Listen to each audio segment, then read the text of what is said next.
A man's voice cut through the festive atmosphere of the party. Wait, I'm calling off the engagement. The voice belonged to Payne Olsen, Crown Prince of the Charlemagne Empire. Murmurs rippled through the assembled nobles. Has the Crown Prince gone mad? Calling off the engagement at the engagement party itself. This will humiliate the Brown family. His Majesty intended to strengthen ties with the royalists through this marriage. Now it's all ruined. Rumor has it this has something to do with the woman the Crown Prince brought back from outside the palace. King Victor Olsen of the Charlemagne Empire, overhearing his son's foolish words and the noble's gossip, burned with fury. His brow furrowed as he roared, "Payne Olsen, what nonsense are you spouting?" Payne, his face etched with anxiety, clenched his fists and stepped forward. "Father," he pleaded, "I will not marry Duke Brown's daughter. Whatever the consequences, I will bear them myself." The king's displeasure was evident. He frowned and turned to Princess Helena, who stood behind him. "Helena, stop your brother. Do you want him to disgrace our royal family?" In stark contrast to her brother's agitation, Helena remained composed. Her fan concealed most of her face, revealing only her fiery red eyes. "Father," she said calmly, "don't be hasty." She recalled the humiliation of being burned alive in her past life. The flames, however, hadn't claimed her life. Instead, they had sent her back to this very day. The day Payne Olsen publicly rejected his bride-to-be for a woman who had transmigrated from another world. Lowering her fan slightly, she responded casually, "Perhaps the Crown Prince has some unspoken difficulty. We should at least hear his reasons." Indeed, Helena possessed a striking beauty. Her wine-red eyes and violet hair lent her an air of mystique. She remembered further how, in her previous life, she had protected her brother and his beloved,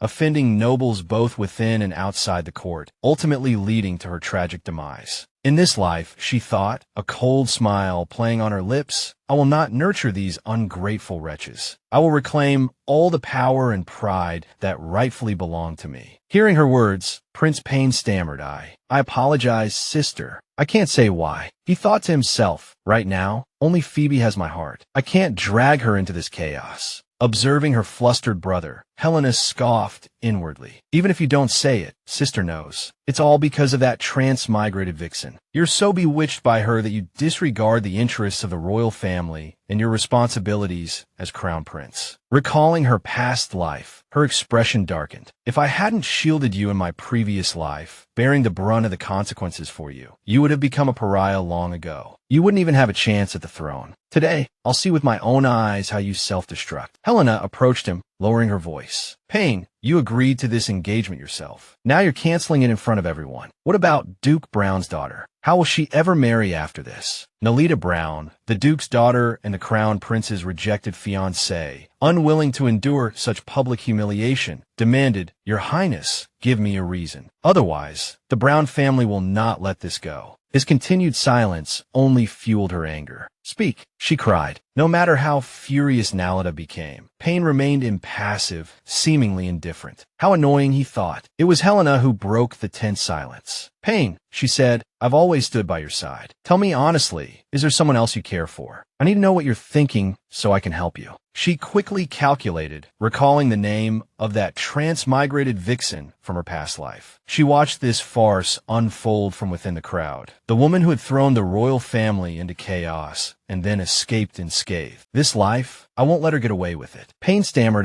The surrounding nobles continued to whisper amongst themselves. It must be that girl the Crown Prince brought back to the palace. I heard she was bought from a slave auction. What standing does she have, daring to steal the Duke's daughter's man? The transmigrated woman Helena was referring to was Phineas. At this moment, Phineas stood off to the side, observing, cursing inwardly. Are these people insane? Not long ago, she'd been filming a movie, and the next thing she knew, she'd transmigrated into a Western romance comic book adaptation. She had become the comic's female lead, Phineas, a slave girl who built a mythical empire with her wit. But all of this was only what Phineas knew before she transmigrated. The second male lead, Payne Olsen, had saved her at a slave auction and fallen in love with her at first sight. He was a typical gentleman, incredibly gentle and considerate towards her. But she wouldn't fall for him because he wasn't the male lead of this comic. She pondered this as her mind raced. The crowd began to murmur again. His Holiness the Pope has arrived. His Holiness the Pope was a respectful term for high-ranking clergy in fictional literature. They continued, whether this engagement proceeds depends on the will of the temple. Now we'll have a good show. Following Phineas's train of thought, a figure slowly entered the hall. It was Pope Randall, the male lead from the novel Phineas had read before transmigrating. Randall spoke, "Your Highness, Crown Prince, your engagement to the Duke's daughter has been witnessed by the God of Light. You cannot break it off." As Phineas focused on Randall, the male lead, her fantasies intensified. She had snuck into Payne Olsen's engagement ceremony today, precisely to see her true love, Randall. She couldn't help but admire the novel's male lead's divine appearance. So handsome, even more handsome than the male celebrities I've met while filming. Contrary to Phineas's pleasant thoughts, Helena only saw Randall as trouble. He came after all. She recalled her past life. The Empire had fallen into chaos because of this transmigrated woman's interference. Not to mention Pope Randall adding fuel to the fire by siding with the enemy. The war between the divine and royal powers had been endless. She stepped forward, asking as she walked, "Your Holiness, as far as I know, His Highness the Crown Prince and the Duke's daughter have not yet completed the final engagement ritual, so this doesn't count as breaking the engagement, correct?" She thought to herself, the Brown family is the head of the royalist faction. In her past life, the Duke had led the nobles in fierce opposition to her becoming queen, fearing she would usurp Payne's position. Recalling the events of her past life, she gritted her teeth, calculating. In this life, Payne cannot be allowed to gain the Brown family's support. This engagement must be broken off so that she could benefit from it. Randall spoke softly, "Princess Helena, an engagement is sacred. Toying with the divine will invite a curse, bringing misfortune upon His Highness the Crown Prince. As I understand it, are you not the one who loves His Highness the most? Surely you wouldn't bear to see such a thing." Their gazes clashed like sparks. Payne gently tugged at Helena's sleeve, stammering, "Sister, perhaps." She continued, "Don't worry, I will always support you." Despite her words, her thoughts were the complete opposite. Since I've been reborn, Payne is destined for unhappiness. I will make sure he never has a moment's peace. But for now, he is merely a pawn in my ascent to the throne. Helena raised a hand to her chin, pondering as she asked, "Your Holiness, speaking of which, on my 3rd birthday, I also proposed to you in front of the temple, and you promised to marry me when I grew up. Shouldn't you fulfill your promise?" Hearing Helena's question, he stood silently, recalling the scene from when he was 7 and Helena was 3. He had placed a hand-woven flower crown on her head, saying as he did so, "Happy birthday, Your Highness. Is there any wish I can grant you?"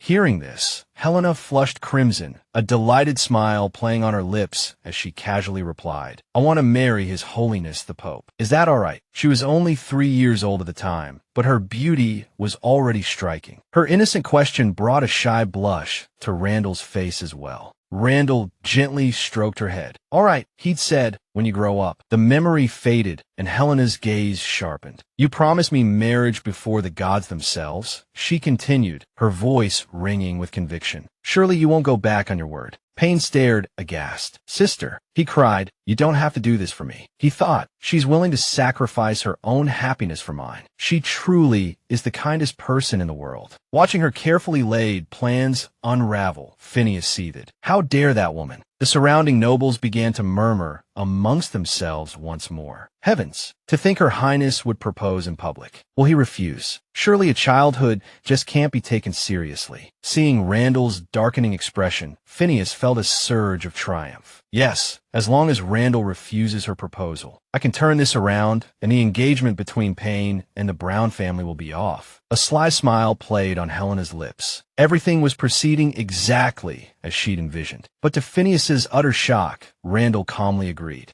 Very well. I accept your proposal, Your Highness." A gentle smile graced his lips, and the air around him seemed to shimmer. Phineas was stunned. What? This wasn't what she wanted. Randall would stop at nothing to weaken the royal family. Another person was equally surprised by Randall's answer. Confusion filled Phineas. Why would the male lead agree to her proposal? I'm the female lead of this world. Unable to bear it any longer, Phineas burst out, "Wait, I have something to say." The nobles murmured again at the young woman's outburst. Who is that girl? How dare she interrupt her highness and his holiness. Judging by her clothes, she's no noble lady. Another woman spoke with disdain. Where did this ill-mannered girl crawl out from? Who wants to hear what she has to say? Seeing the light of his life, Payne's face lit up, his demeanor shifting dramatically. He called her name softly. Phineas? He thought, she's here. She's come to face this with me. She accepts me, as if sensing his thoughts. Helena cast a sharp glance at Payne, a cold smile playing on her lips. It seemed someone couldn't sit still any longer, even without my intervention. Despite knowing exactly who she was, Helena maintained a polite facade. And this young lady is? She inquired. Unfazed, Phineas stepped forward with an air of confidence. My name is Phineas. I'm a friend of His Highness, the Crown Prince. Helena glanced pointedly at Payne. Since when did you have such a friend? I wasn't aware. Payne flushed crimson, stammering under her pointed gaze. Sister, she's. Helena finished his sentence for him. The young lady you're fond of, is that it? Phineas shook her head vehemently. No, she thought. I can't let Randall misunderstand my relationship with Payne. I have to explain everything and stop him from marrying that shameless princess. Feigning innocence, she lifted her eyes in a pleading gaze. Phineas is eternally grateful to His Highness for saving my life. I'm here today to wish His Highness and the Duke of Brown's daughter happiness. As a friend, I hope His Highness will prioritize the greater good. Payne's voice was filled with sorrow as he spoke her name. Phineas, he thought. So, she's reminding me of the importance of this marriage. The Charlemagne Empire had been founded with the aid of the clergy, and the law dictated that the temple oversee the state. Should the royal family falter, the Pope had the right to inherit the throne. For years, the temple had coveted royal power. He continued to ponder. Imperial power could not be allowed to fall into the hands of the temple. With this thought firmly in mind, he spoke without hesitation. I apologize, daughter of Duke Brown. Please forgive my earlier offense. Will you continue the ceremony with me and complete our engagement? In his heart, he still couldn't let go of Phineas. He reasoned that as long as Phineas remained by his side, he could eventually win her affection. Payne's eyes clouded with sorrow. As for the Duke's daughter, he would divorce her once he ascended the throne. But a voice shattered his thoughts. No, Helena cried out. Helena pointed directly at Phineas, her voice laced with fury. The one you want to marry is her, isn't it? Fine then. The two of you can go and get married. With that, she ripped the veil from her head. Helena lunged towards Phineas, her voice shrill with warning. Who do you think you are? You dare to act as my replacement. Finding herself the target of such venom, Phineas could only stammer and wave her hands in denial. It's not like that. Please, let me explain. Phineas was bewildered. How had things spiraled into this? She was supposed to be the adored protagonist, the star around which everyone revolved. The Duke's daughter was merely one of her pawns. Then, Helena's voice cut through the air. My lady, don't go. She's just a slave girl Payne brought back, so she doesn't understand court etiquette. Helena's cutting words fueled Phineas's anger. She clenched her fists, suppressing her rage, seething inwardly. That woman. The nobles continued to murmur, witnessing the royal drama unfold before their eyes. They looked at Phineas with disdain. A lonely slave girl. No wonder she radiates such a base aura. Turns out she's a lowly commoner. Overhearing their cruel whispers, Phineas retorted angrily. What's wrong with being a slave? All people are born equal. It's you who hoard resources, exploit others without a shred of humanity, and shamelessly create these social hierarchies. You are the truly despicable ones. Payne was taken aback by her unexpected defiance. The leader of the royalist faction, Duke Brown, couldn't tolerate such an insult. Enraged, he blamed Phineas for everything. That lowly slave dares to speak such insolent words, claiming that all are equal. Helena watched the unfolding drama with a mixture of amusement and contempt. This transmigrated vixen is just as reckless as she was in her past life. Pity, this time around, no one will protect her. Duke Brown pointed at Phineas and addressed the king, demanding punishment. Your Majesty, this slave girl has repeatedly disrupted the royal wedding and shown no respect for proper decorum. I implore you to execute her. Seeing Duke Brown's intent to punish Phineas, Payne stepped forward to intervene. No, father, please spare Phineas's life. The Duke was shocked to see Prince Payne siding not with the Brown family, but with the girl who had humiliated his daughter. Your Highness, the Brown family has protected the royal family for generations. Yet today we are insulted by a lowly slave. If you do not handle this matter appropriately, the Brown family will never pledge allegiance to someone like you. The king, now unable to contain his fury, commanded Payne Olsen, "Look at the mess you've made. Apologize to Duke Brown at once." Payne refused to apologize. "No, I'm not indulging her. I simply don't want to see bloodshed on my engagement day." Helena approached Payne. "But Payne, the Duke's daughter has already broken off the engagement. Who also want to marry you now?" Though her words suggested support for her brother, inwardly, she seethed. "You fool. Your sister won't let you find an excuse to protect her." Faced with his sister's question, Payne was at a loss for words, stammering incoherently. He turned to Pope Randall, a sudden thought occurring to him. "Your Holiness, since you've already agreed to my sister's proposal, why not seize the day and hold the engagement today?" Phineas, completely blindsided, screamed internally, "What?" Then, both Helena and Phineas cried out in unison. "Impossible." Phineas ground her teeth, inwardly cursing her heartless younger brother. That ungrateful wretch, throwing me under the bus so quickly, and with such an innocent look on his face. She approached Pope Randall. "Your Holiness," she began, "you don't actually like Princess Helena, do you? If that's the case, we can't get engaged." He likes me, she thought. According to the original story, he'll be captivated by my worldview and fall in love with me at first sight. Contrary to her expectations of Randall falling head over heels for her, as in the original story, he responded with a scrutinizing gaze and an icy tone that felt like a bucket of cold water. "Who says I don't like Princess Helena?" Phineas was stunned, unable to believe what she was hearing. "Well, what?" Ignoring Phineas's reaction, Randall stepped forward. Placing a hand on his chest, he addressed the king respectfully. "Your Majesty, I believe His Highness, the Crown Prince, is correct. If you have no objections, I propose that Princess Helena and I become the focus of today's ceremony." The king, hearing Randall's proposal, furrowed his brow. "Do you truly wish to marry Helena?" "Yes," Randall replied calmly. "I never go back on my word." Helena was shocked, reeling from the words she'd just heard. She stumbled backward, losing her balance. Payne, who was standing nearby, rushed to her side and caught her. "Sister, what's wrong?" he asked, his voice filled with alarm and concern. Regaining her composure, Helena spoke softly. "Your Holiness, perhaps you should reconsider. Isn't it a little hasty to get engaged today?" That's right, she thought. I planned to sabotage Payne's engagement to get revenge on Phoebe, but I didn't plan on dragging myself into this mess. Aren't the temple and the royal family always at odds? Why would he agree to marry me? Phineas, still determined, desperately tried to intervene. "Randall, she's not your destined one. If you marry her, what will become of me?" She thought frantically. Randall shot her a frigid glance. "Insolent. You dare address the Pope by his name. Whether or not she is the one is for me to decide. It's not for a slave like you to interfere." Seeing his icy demeanor, Phineas faltered. "So even you?" He turned to Duke Brown and offered a suggestion. "If Duke Brown insists on justice, then let this slave girl be given to the Duke as a servant." He continued, "She lacks manners. It would be fitting for Duke Brown's daughter, Nalita, to teach her some propriety." Nalita, hearing this seemingly reasonable suggestion, readily agreed. "As your Holiness wishes." Phineas rushed to Payne's side, pleading. "Payne, I don't want to be a servant. You promised no one would trample on me. That's why I came back to the palace with you." He took her arm, trying to comfort her. "I'm sorry, Phineas. I'll find a way to save you." Witnessing this touching scene, Helena smirked inwardly. "Excellent. In my past life, she was always so haughty, so proud of being different. I'll crush her arrogance bit by bit. She'll learn who the true protagonist of this world is." At some point, Randall had approached her. He spoke, his voice formal. "Then, from this moment forward, I am your fiancée, Princess Helena." With that, he took her small hand and kissed the back of it. "It is a pleasure." The gesture sent a thrill through Helena, and her cheeks flushed. Engaged to a political enemy. What should I do? Randall walked out of the banquet hall. The guards at the door saluted. "Safe travels, Your Holiness." Attended by servants, Randall boarded his carriage. Suddenly, a voice called out, "Your Holiness." "Please wait." Hearing someone call him, Randall quickly turned around. Helena hurried towards him, finally catching up. Seeing her so flustered, he asked with a puzzled expression, "Princess Helena, did you come to see me off?" Helena, catching her breath, spoke. "Your Holiness, I've come to ask you to annul the engagement. I can't let a political enemy gain power just to defeat Payne," she thought. The temple has always had its eye on the throne. If this marriage succeeds, won't I just become Randall's stepping stone? She imagined Randall sitting on the throne, surrounded by blood-red roses.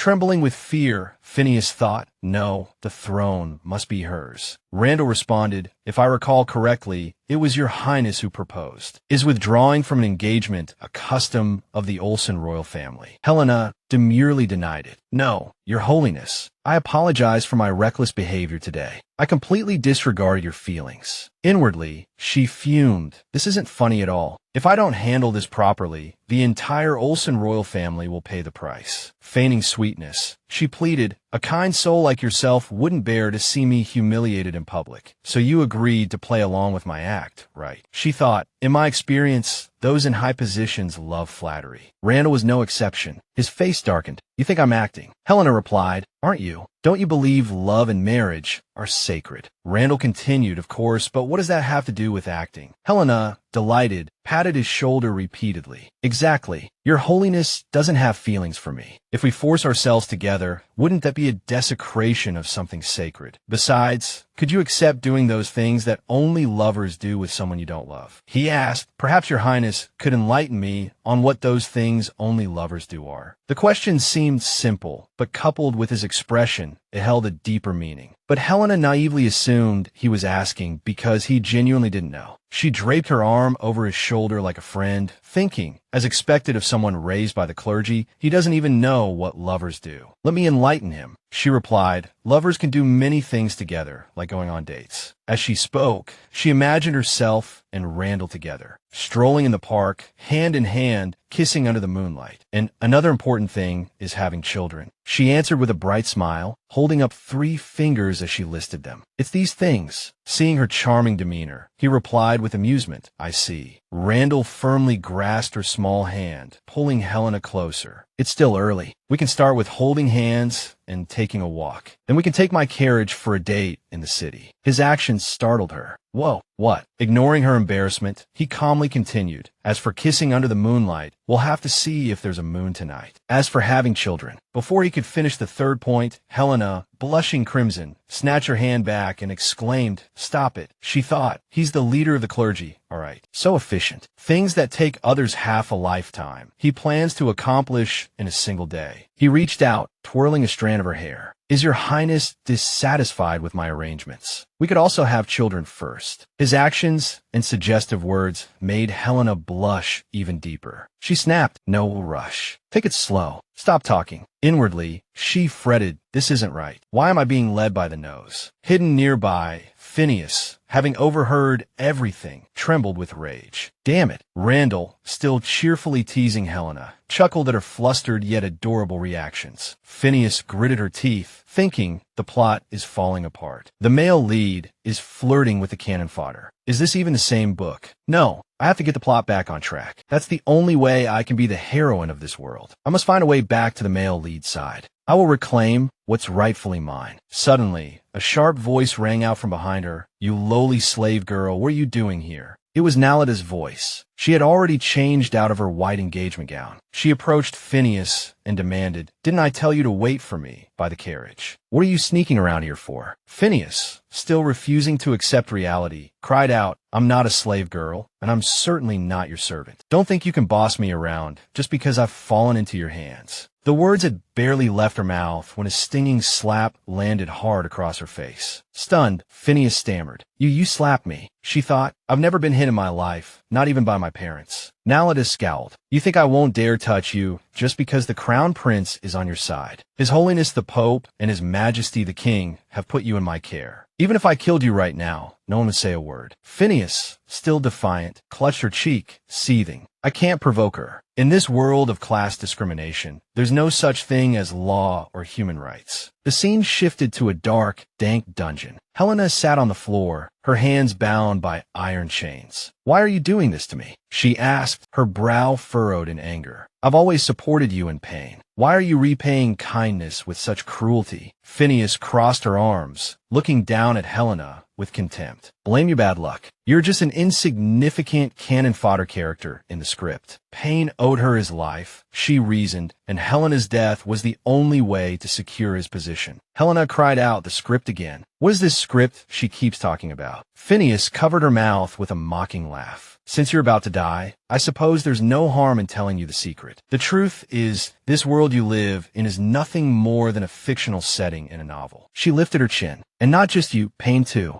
The images of Helena and Payne blurred. Helena couldn't believe that the world she'd been reborn into was merely a world within a book, where every character's fate was predetermined. And all you nobles, Phineas continued, are just supporting characters in the story. A wicked smile spread across Phineas's face. Only I am the one with flesh and blood, the one who transmigrated into this novel. I'm the protagonist of this world, and all of you must revolve around me. Understand? How pathetic. Hearing this unbelievable truth, Helena froze, her pupils constricting. She dreamt again the vivid dream that had haunted her before. That dream again. That transmigrator claims to be the female protagonist of this world. Then who is the male protagonist? She gritted her teeth, determined not to let things unfold as they had in the dream. No matter what, she would show that woman who was truly pathetic. She would make her taste the pain she had inflicted. Suddenly, a voice came from outside the door. Your Highness, Princess Helena is resting. You cannot enter. He pushed past the maidservant. Get out of my way. He burst anxiously into Helena's room, calling out, Helena. He continued, You're not asleep yet. The maid quickly interjected, Your Highness, Princess Helena, we try to stop him. But before she could finish, Helena commanded, Leave us. Rubbing her forehead, she thought, Here comes another troublesome character. The intruder was Prince Cape Onus of the Lorraine Kingdom. Helena, he began, You can't marry the Pope. She replied casually, That's my private affair. It has nothing to do with your Highness, does it? He was dissatisfied with her answer and pressed further. Is there something you're not telling me? I don't believe you would give up on our feelings so easily. She stared at the prince, bewildered by his absurd words. Huh, she thought. Our feelings. Could this guy be reborn too? She suddenly recalled that 15 years ago, the Empire and the Lorraine Kingdom had been at war. To establish a truce, the King of Lorraine had sent his only son to the Empire to study. The scene flashed back to their childhood. Agnes, a year younger than Helena, was timid and shy. She had always treated him like a younger brother. In her past life, after Payne ascended the throne, at the urging of that woman from another world, Helena had married Honest to ease the long-standing tensions between the Empire and the Lorraine Kingdom, forging a marital alliance. The image of them standing side by side at the banquet remained vividly etched in her memory. Helena and Honest had gone to the Lorraine Kingdom. She gradually helped him consolidate his power, and he, in turn, made her his queen. There had been a grand wedding, the most magnificent of ceremonies. But immediately afterward, that woman from another world spread false rumors of Payne's grave illness. The two of them plotted to use Helena as leverage, forcing Honest to pledge allegiance to Payne. Helena was hung on a cross, surrounded by a raging inferno. But Honest hadn't come. Twice she had placed her trust in the wrong hands. Tears streamed down her face as she watched the flames spread, searing her skin, melting her flesh. She screamed, a horrific, desolate sound, and ultimately was reduced to ashes. Back in the present, she thought, vows of love were ultimately no match for the cold reality of self-interest. She could understand why Honest hadn't relinquished his throne for her, but that didn't mean she could forgive him for abandoning her to die. Arms crossed, she stood before him, her voice icy. Prince Honest, she said, if there's nothing else, please leave. She told herself she would never make the same mistake again. Honest's hand shot out, gripping hers tightly, pulling her back. He choked back a sob, tears welling in his eyes, as if he might cry at any moment. Are you angry? He asked. When we were children, every time you were angry, you would try to send me away like this. But I knew you were waiting for me to apologize. I should have been there yesterday to help you, to save you from having to sacrifice my lifelong happiness. She finished coldly, cutting him off. There was no sacrifice. I am perfectly content with my impending marriage to His Holiness the Pope. He angrily refused to accept this, his brow furrowed, his voice laced with discomfort. What do you see in that wooden-headed Pope? How am I inferior to him? Her reply was indifferent. Are you comparing yourself to His Holiness? You truly have no sense of propriety. Are you comparing status or power? Honest still refused to release her hand, as if clinging to the last vestiges of hope. He pressed on.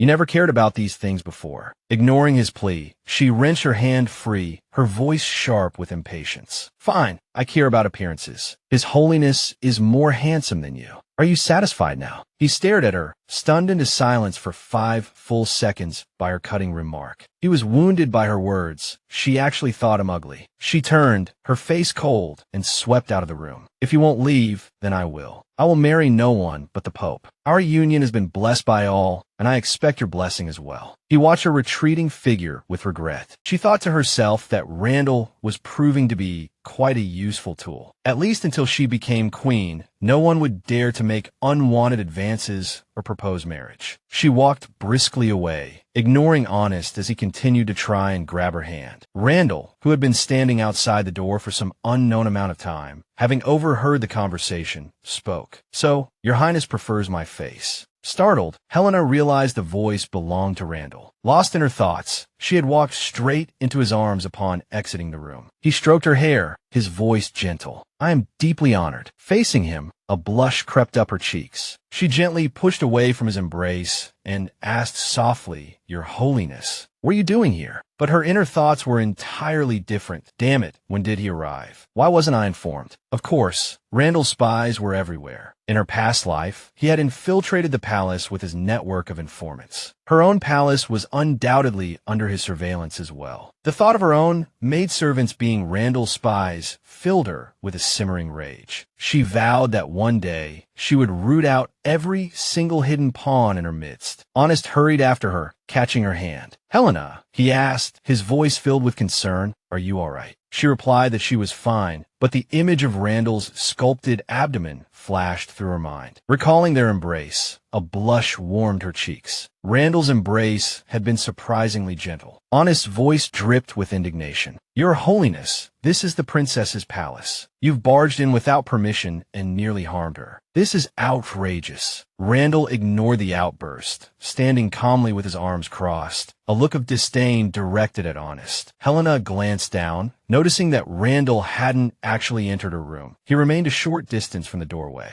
Unfazed, Randall returned the accusation. I'll put that question back to you. I hear that Your Highness, Honest, entered the princess's chambers early this morning, disregarding the servant's attempts to stop you. Hardly the behavior of a gentleman. Honest flinched, as if suddenly realizing he was the one being impolite. As he spoke, Randall stepped closer, taking Helena's hand in his own with a possessive air. Furthermore, Helena is my fiancée. I expect Your Highness to show some respect. The unexpected intimacy sent a wave of heat through Helena, staining her cheeks crimson. At this, Honest reached out and grasped Helena's other hand. Randall shot him a look of pure disgust. Let go. Though his resolve seemed to waver under Randall's gaze, Honest refused. I will not. Caught between them, Helena felt a surge of discomfort at their childish display. Honest's voice took on a challenging edge. And what will you do if I don't? He thought, Helena loves me. I won't let anyone take her away. Helena's discomfort was evident. Will these two ever stop? She wrenched her hands free, her voice sharp. Both of you let go of me. Pressing a hand to her forehead in exasperation, she declared, I am not anyone's property, nor am I a toy to be fought over. Anger simmered beneath her skin. Leave, before you do something to truly infuriate me. Honest rushed to apologize. Helena, please don't be angry. I'll come see you another day. The prospect of another visit made her expression sour. Another day, she repeated flatly. Honest took his leave, but Randall remained. She turned to him, bewilderment in her eyes. Why haven't you left? She wondered, did he come here this early to call off the engagement, realizing it was a mistake? Just when I'm ready to use him, he's going to run. He answered her unspoken question. Didn't Your Highness say yesterday that you wished to cultivate our relationship? So I came this morning to demonstrate my sincerity to Your Highness. Her eyes widened. She recalled the rash promises she'd made in her panic yesterday. But today, Father has commanded me to accompany Payne to Duke Brown's estate. I'm afraid I don't have the time. Looking at the sincerity in his expression, she questioned herself. Could he be genuine? But she quickly dismissed the thought. He's only sincere about the power I represent. She gave him a cool glance. She wouldn't be fooled by a tool's lies. Resting his chin on his hand, he continued, is that so? Given their royalist stance, I doubt they'll welcome me. A flicker of satisfaction ran through her. Good. This is a perfect excuse to push him away. Besides, there's a good show to watch today.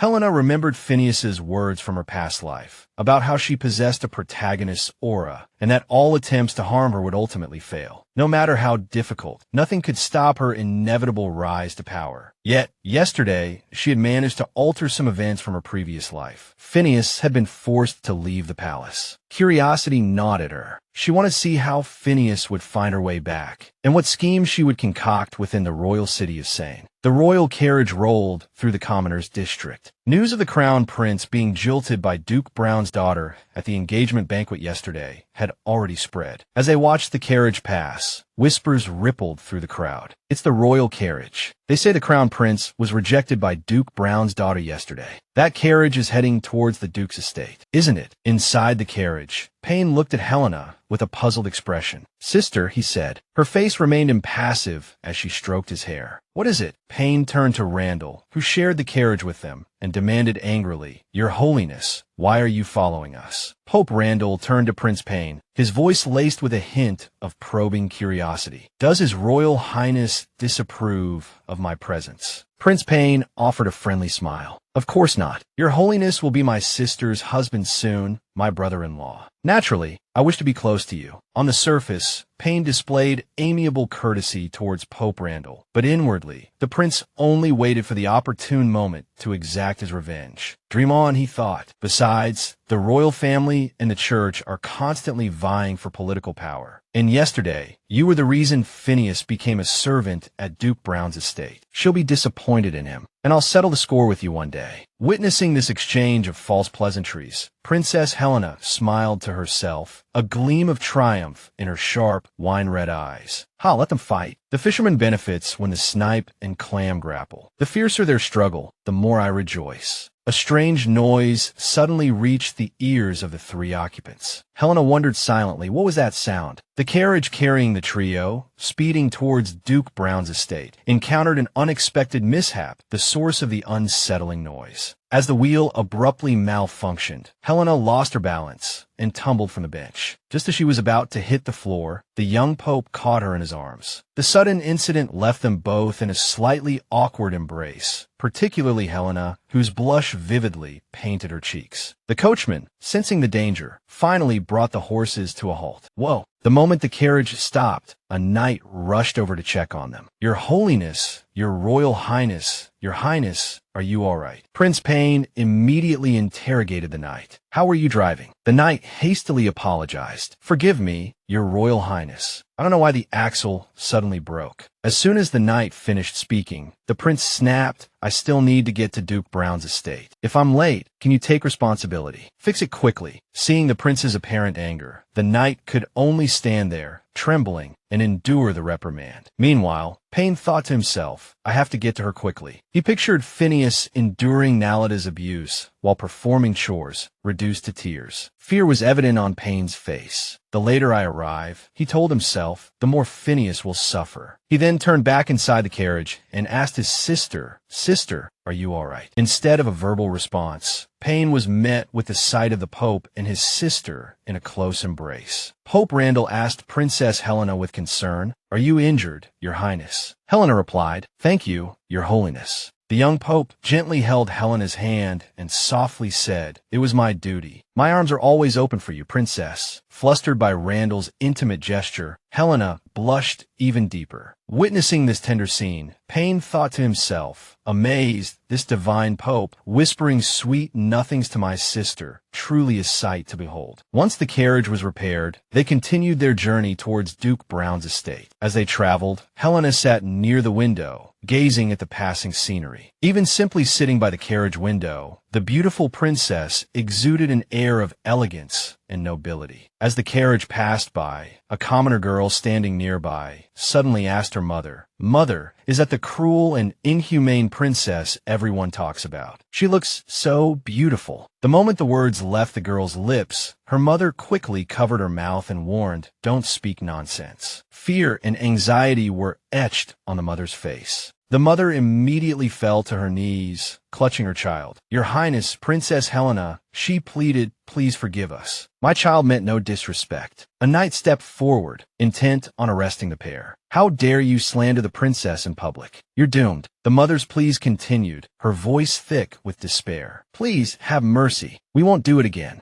Murmurs rippled through the crowd. "See, it's true. She's truly vicious," someone remarked. Another voice echoed the sentiment. "A real viper." Just then, Princess Helena descended from her carriage. "Wait," she commanded. She turned to the knight. "Release them," she ordered, her voice unwavering. The knight seemed taken aback by her decision. What is the princess planning? He wondered. Does she intend to carry out the punishment herself? The mother, still prostrate, continued to beg for mercy. "Your Highness, please spare us. We won't do it again." From inside the carriage, Prince Payne spoke. "Sister, what's the matter? An order of execution is sufficient for criminal commoners. You needn't involve yourself directly." Ignoring her brother, Helena extended a hand towards the mother and child, still kneeling in the dirt. "Rise," she said softly. "I will not punish you." She continued, "The ground is cold. Don't let the child catch a chill." The mother, hearing the princess's gentle words, thought to herself, such a gentle voice. What a beautiful young woman. Still hesitant to believe Helena's words, she asked tentatively, "You truly won't execute us?" Princess Helena's reply was both kind and firm. "No, you are citizens of the Empire, and every citizen is under its protection. As a princess of the Empire, I will not trample upon the lives of our people." Hearing Helena's declaration, the onlookers began to praise her. "The rumors are false. This princess seems to care deeply for her people." Another voice agreed. "Indeed, I wonder who spread those lies." In contrast to the positive reaction from the crowd, Prince Payne fumed silently. "Isn't my sister directly contradicting me with her words?" Meanwhile, the mother reflected, "Princess Helena seems different than before." "Thank you." The mother expressed her gratitude. "You are not only beautiful, but kind as well." Hearing the thanks of the commoner, Helena thought to herself, "In my past life, to help Payne consolidate his power,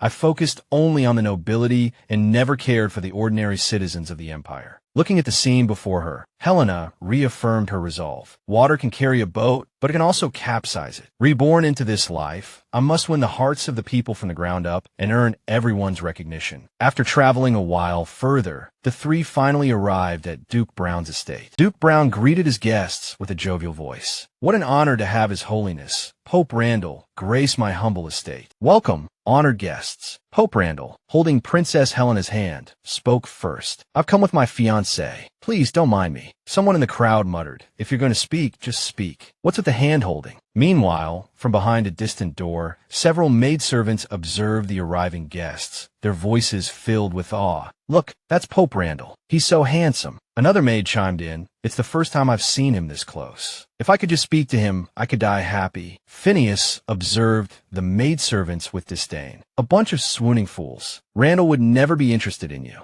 "He's mine," she thought, her determination hardening. "Today, I will leave this strange place with him." Duke Brown and his son then joined Pope Randall, Princess Helena, and Prince Payne around a lavish tea table. Prince Payne immediately began, "Duke Brown, I've come today to offer my apologies. I hope yesterday's events won't damage the relationship between the royal family and the royalists." Inwardly, he fumed, "I can't fathom what the royal family is thinking. Even if I was initially in the wrong, I'm still a member of the royal family. How can royal dignity bow to a duke?" Duke Brown responded sternly, "Your Highness, your apology should be directed towards Nalita, not me." An unseen observer murmured, "That tone, that attitude, utterly devoid of sincerity." Payne swiftly turned to Nalita Brown. "Princess," he said, "please accept my apologies." Nalita retorted loudly, "I can hardly accept an apology from the noble crown prince." Payne, unable to tolerate Nalita's arrogance, raised his voice. "You," he began, but Princess Helena intervened. "Enough, Fok too," she warned, using a name or appellation for Payne. "Mind your royal image." Turning to Nalita, she continued smoothly, "Princess Brown, I hear you've been acquiring rubies in the market. They're quite difficult to find at the moment. I happen to have a ruby ring perfectly suited for you." Her thoughts, however, were far more calculating. The quickest way to win over the royalists is through Nalita Brown. The Duke has always treasured his only heir. As soon as Helena finished speaking, Payne questioned her, perplexed. Sister, are you referring to the ring father gave you for your 18th birthday? That's priceless. Helena swiftly corrected him. That's not the way to put it. Precious things must be appreciated by those who understand their value. Don't you agree, Princess Nalita? Nalita, her initial arrogance softened, responded slowly. Since you put it that way, Princess, I accept your kind gesture. Truthfully, I envy the crown prince for having a sister like you, who resolves everything for him. Princess Brown, her demeanor transformed, continued, although I've been spoiled by my father since childhood, I still envy families with siblings. Helena replied warmly, if you don't mind, Miss Brown, you can consider me your sister. After all, you almost married Falk too, so I've already considered you a sister-in-law in my heart. Beneath the surface, Helena's mind churned with a hidden agenda. Swim into my embrace, little fish, she thought, and become the crucial link between me and the royalists. The moment Helena finished speaking, Nalita rushed to her side, pushing aside her almost fiancé, Payne. Really? She exclaimed excitedly. Then I'll call you Sister Helene from now on. Helena readily agreed. Wonderful, she replied. Duke Brown, however, interjected, Your Highness, I'm not sure that's entirely appropriate. Princess Helena addressed the Duke with a decisive tone. It's settled, Duke Brown. I'll inform Father. He's always admired Princess Nalita, and I'm sure he'll support my decision. Her inner thoughts were far less benevolent. Old man, she mused, I won't give you a chance to escape. I'll drain the Brown family dry, like a vampire, until I become queen. Nalita turned her gaze to Randall. If Her Highness is my sister, she inquired, wouldn't His Holiness the Pope become my brother-in-law? Helena responded without hesitation, indeed. The instant Helena confirmed, Nalita embraced her father, squealing with delight. All those noble ladies will be so envious. Between the holy Pope and the useless crown prince, everyone would choose the Pope. Overhearing this, Payne seethed silently. Useless? When have I ever been useless? And here's another one clinging to my sister. It was just supposed to be a simple apology. Helena turned to Randall and said, I apologize for dragging you into this. Randall responded gently, It's rather amusing being a brother-in-law for the first time. Having witnessed the entire scene, Randall's thoughts were his own. This isn't useless, he mused. It's quite the spectacle. After the flurry of familial pronouncements, Payne hesitantly addressed Nalita. Princess Nalita Brown, if my sister and I become siblings, and considering I'm 3 months older than you, I'd be considered half your brother. I have a small favor to ask. Nalita's attitude towards Payne remained unchanged, her voice icy. I wouldn't dare presume such a connection to your highness. Speak plainly. No need for the pleasantries. Payne suppressed his fury, thinking, damn it, yesterday we were betrothed, and today she acts as if she doesn't want to see me. He addressed Nalita. Yesterday, the maid you brought back saved my life. I promised her a position in the palace, which led to yesterday's unpleasantness. Now that the matter of our broken engagement is settled, could you let her come with me? Nalita, upon hearing this, mentioned Helena. Seeming to anticipate Nalita's meaning, Helena replied, This isn't my decision. After all, Pope Randall handled the matter personally. I defer to him. She turned to Randall. What do you think? Inwardly, she mused, It's time to expose Lando's hypocrisy. I want to see how he muddies the waters of the palace. This is also why I brought him here, to test his attitude towards that woman from another world. Noticing that everyone at the tea table was referring to her, Phineas preened internally. It's working. I have the protagonist's halo. With a flick of my finger, the men of this world will fall head over heels for me. She thought, and I still have an ace up my sleeve. Suddenly, Phineas burst into the tea room where the royal family sat. Pope Randall, she declared, have you truly forgotten me? Payne, hearing her voice, was stunned. Phineas. Randall glanced at Phineas. Should I remember you? He replied. Phineas pressed on. When you were chased as a child, I saved your life. Hearing the maid's words, Randall and Helena exchanged a subtle glance. An unspoken understanding seemed to pass between them, or perhaps they were simply surprised by the revealed secret. After a moment of silence, Helena spoke. So, that's your connection. She privately assessed the situation. No wonder Lando was so tolerant of that woman in the past life. It seemed she was his first love. Payne, still reeling from the surprise, spoke up. Phineas, what are you saying? Memories flooded the young Pope's mind. He saw himself as a child, running in the darkness, trying to staunch the bleeding from his hand. The voices of his pursuers echoed around him. Find him. The young Pope is injured. He can't have gone far.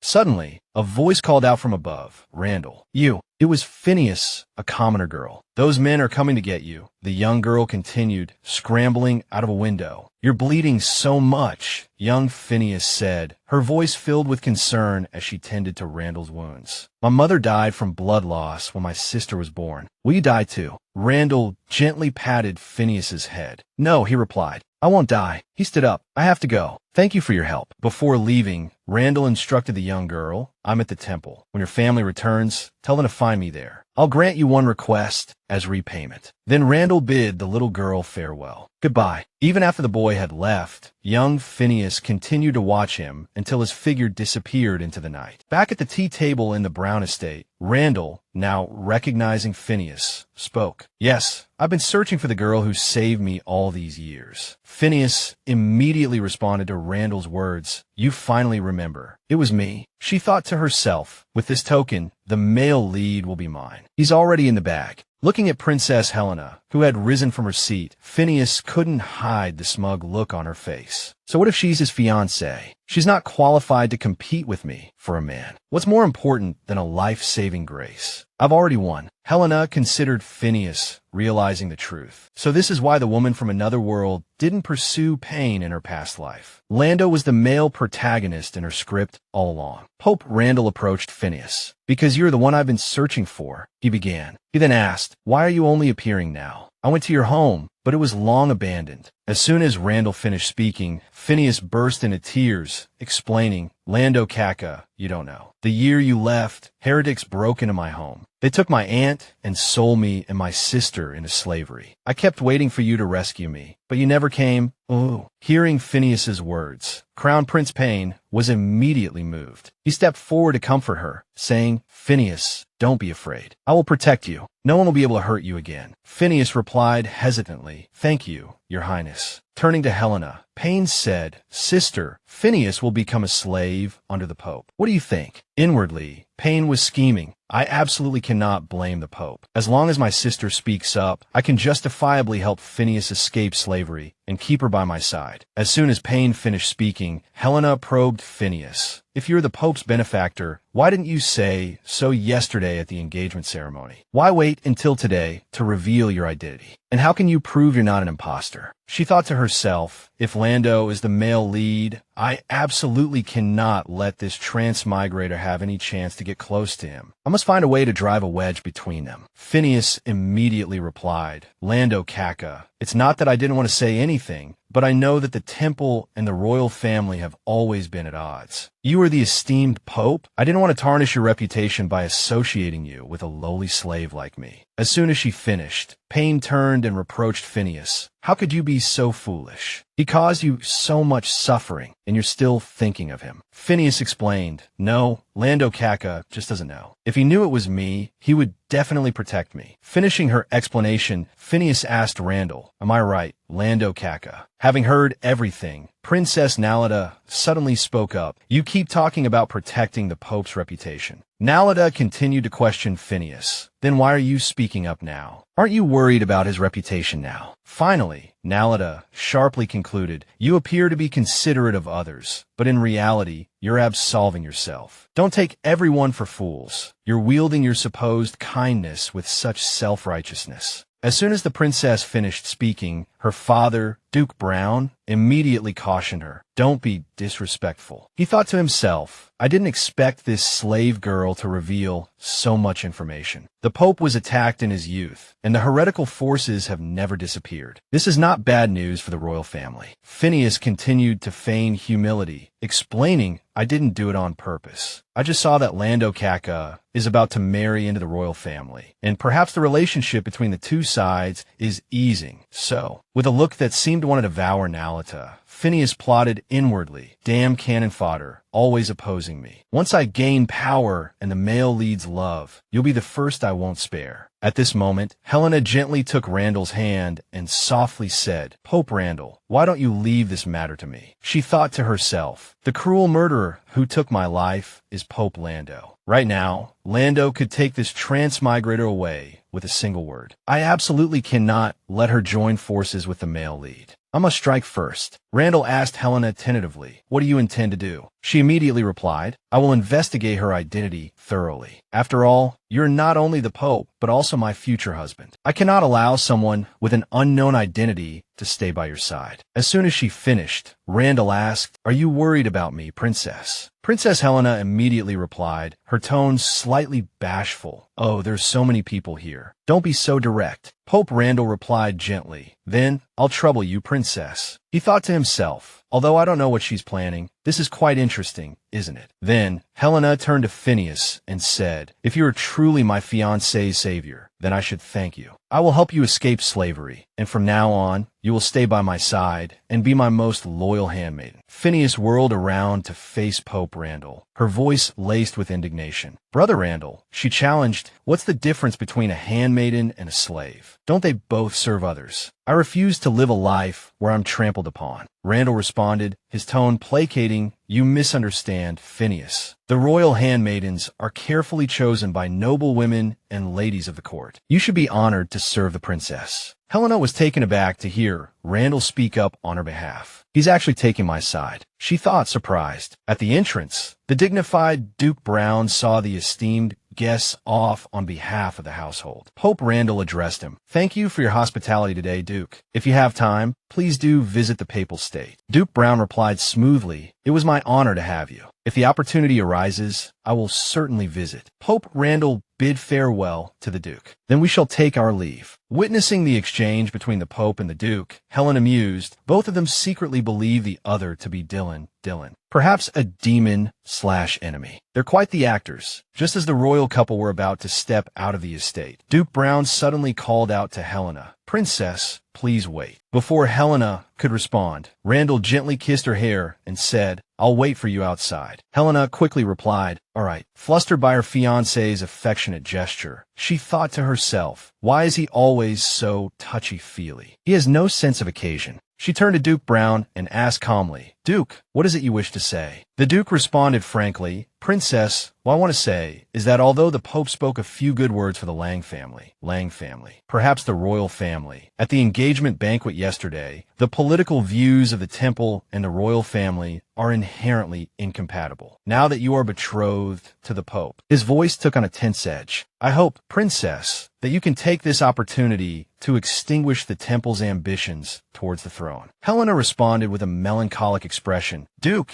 your expectations for my marriage to the Pope are rather high. Duke Brown continued, over the years, the royal family has planted many spies within the temple, just as the temple has its spies within the royal court. But ordinary spies can never penetrate the core of the other side. His voice hardened as he pressed on, once you and the Pope are wed, you will have free access to the inner workings of the temple. Then, the temple will have no secrets left.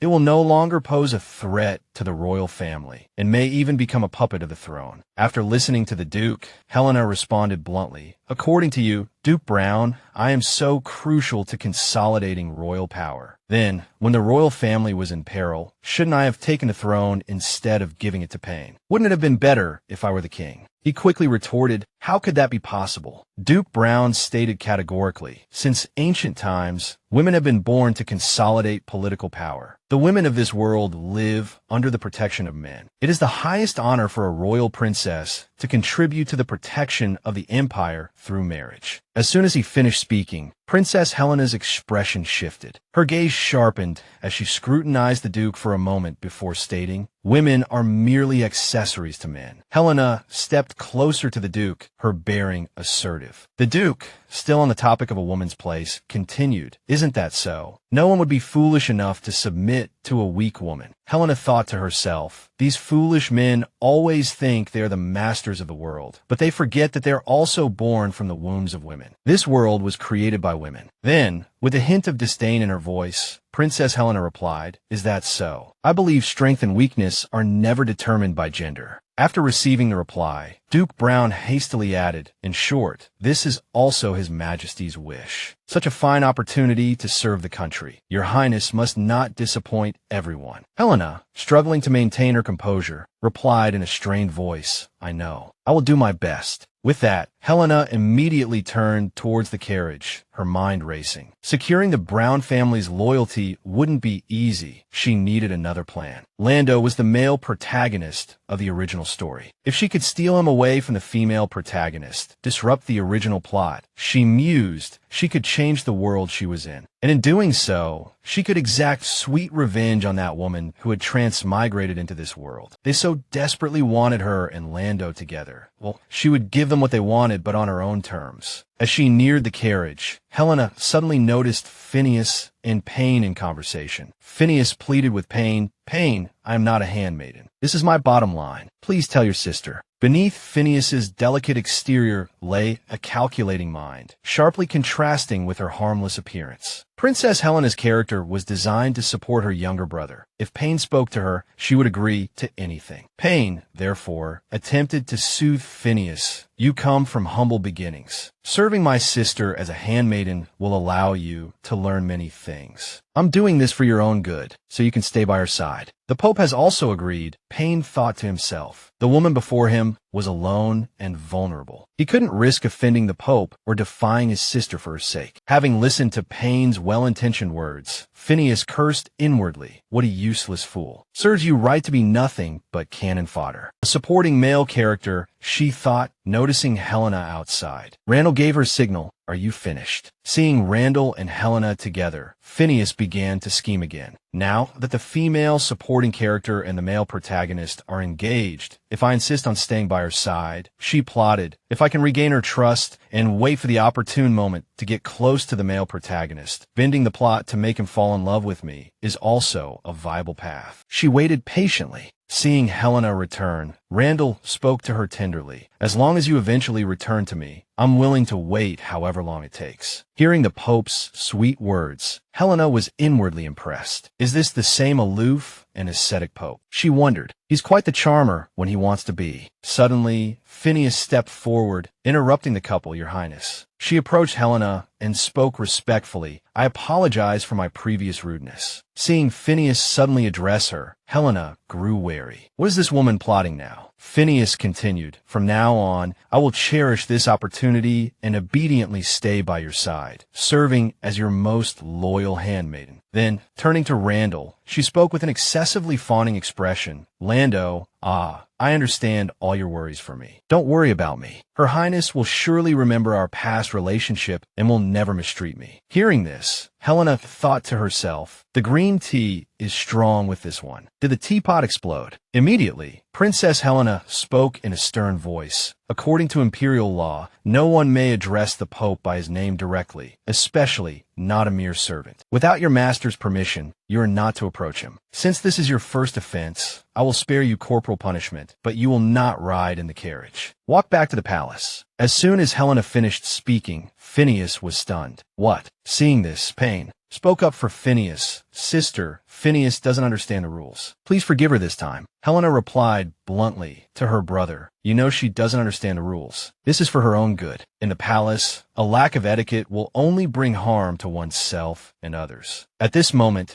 Phineas once again called out to her savior, "Pope Randall, Lando." Pope Randall, seemingly deaf to Phineas's cries, strode towards the carriage, leaving the still shocked handmaiden behind. He approached Helena, his voice gentle. "Princess Helena," he said, "the matter is resolved. Shall we begin our date now?" Escorting the princess into the estate gardens, Randall remarked, "I had hoped to take a stroll with you, but given my position, such crowded places are perhaps unsuitable." Helena responded slowly, "This place is quite agreeable. I'm quite fond of it here," she added, her outward amiability masking her inner displeasure. "It's so strange. The thought of this man being an accomplice of that transmigrator infuriates me, yet I'm no match for him." Randall led Helena to a bridge arching over a lake of clear, azure water, the scene imbued with a romantic air. "This is my favorite place for solitude," he confided. Gazing at the lake's surface, Randall continued, "Usually, after my work is done, I come here alone." His tone shifted to one of open admiration. "But from today onwards, I think I would prefer to come here with you." Helena thought to herself, where did he learn such sweet-talking nonsense? Then Pope Randall himself took up the oars, rowing his betrothed across the water, allowing her to admire the surrounding scenery. Helena's thoughts raced. No way, the esteemed Pope is actually rowing the boat himself. Can he even do it? Taking in the unbelievable sight, she imagined, is he planning to throw me into the lake to feed the fish because I bullied the protagonist? Noticing Helena's apprehensive expression, Randall reassured her gently, "Don't worry, you can trust my rowing skills. I can guarantee your safety." Helena replied shyly, "I'm not afraid. I'm just a little prone to seasickness." As soon as the words left her lips, Randall immediately set down the oars. He slowly moved towards where Helena was sitting. A flicker of panic crossed her face. What are you doing?" Helena cried out inwardly. "Don't do anything rash. What if the boat capsizes? I can't swim." Randall took another step closer, gently placing his hand on her head, his voice soft. "Princess Helena, you truly are stubborn. You're clearly so afraid you're sweating. I recall you can't swim." As soon as Randall finished speaking, Helena retorted with a hint of accusation in her voice. "So you knew. Did you find it amusing to toy with me?" Randall maintained his calm demeanor. "That wasn't my intention. I simply meant to say that you can be honest with me. There's no need to put on a brave face." The moment Randall's words faded, Helena's voice turned icy. "Thank you for your kindness. Let's end this here. I wish to return to the palace." Inwardly, she thought, being honest with a wolf like you is practically suicidal. "I'm not that foolish." Helena stood up, causing the small boat to rock precariously. Randall instantly grabbed her hand, exclaiming, "Careful." He steadied her by her shoulders, continuing, "The boat is too narrow. If we move around carelessly, we'll fall in." She said to him, her voice laced with panic, "I know, let go." Once the boat was stable again, Helena looked at the water below. "The water level seems to be rising." Randall replied, "The capital has been experiencing heavy rainfall for the past month, causing floods. Many refugees are flocking to the capital." Hearing this, Helena pondered floods. Could this be that part of the story? Helena recalled the events of the past, the scenes with Payne and Phineas flashing before her eyes. In the previous timeline, the heavy rains in the south resulted in countless displaced people, refugees surging towards the capital. That transmigrator suggested opening the city gates to help them, prompting the nobles to donate funds for relief efforts. She remembered, "I even assisted them both with the disaster relief work," and ended up offending the nobles. Helena continued that while the transmigrator ultimately reaped the benefits. Recalling those days, her tone suddenly turned bitter. "I became a thorn in the noble's side once again." Continuing her reminiscence, Helena remembered that the clergy had also supported the policy, becoming a sanctuary for the refugees. As she thought of the Pope, her voice was filled with resentment. "In this whole affair, I was the only one who lost power and gained nothing." Finally, Helena resolved not to repeat her past mistakes. The opportunity for that interloper to win the people's hearts. "I must seize it first." Having reviewed the situation, she turned to Lando. "Pope Randall," she said, "I wish to visit the refugee camps outside the capital. You may return." Princess Helena and Pope Randall strode forward, observing the numerous beggars lining the road. "So, this is what the refugee district looks like," Helena murmured, her gaze filled with sorrow. "I had assumed they merely lived a little worse off than ordinary people, but I never imagined such misery. This is a living hell." After the floods, Randall explained, the clergy suggested aiding the victims, but those conservative nobles would rather spend their money on pleasure than lend a helping hand. After all, these dying people bring them no benefit. Helena looked at him. Why would they do that? These are human lives. She thought to herself. So, aiding the flood victims was Lando's idea in the previous timeline. That woman was likely just a tool to carry out his plans. The soldiers following behind as their escort whispered amongst themselves. "I recall Her Highness was a staunch supporter of the nobility before. Now, she seems deeply concerned about the lives of the common people." Helena felt a pang of guilt. Damn it, was my expression too obvious? Will they discover my rebirth? Something came hurtling towards her, accompanied by a shout, snapping her back to the present. "Nobles, get out." She looked around in confusion, then saw a child. Helena looked down at her soiled dress. Where did this brat come from? "This is a brand new gown." Lando knelt beside her, using a handkerchief to dab at the stain. "Princess, don't move. Let me help you." Inwardly, she admired him.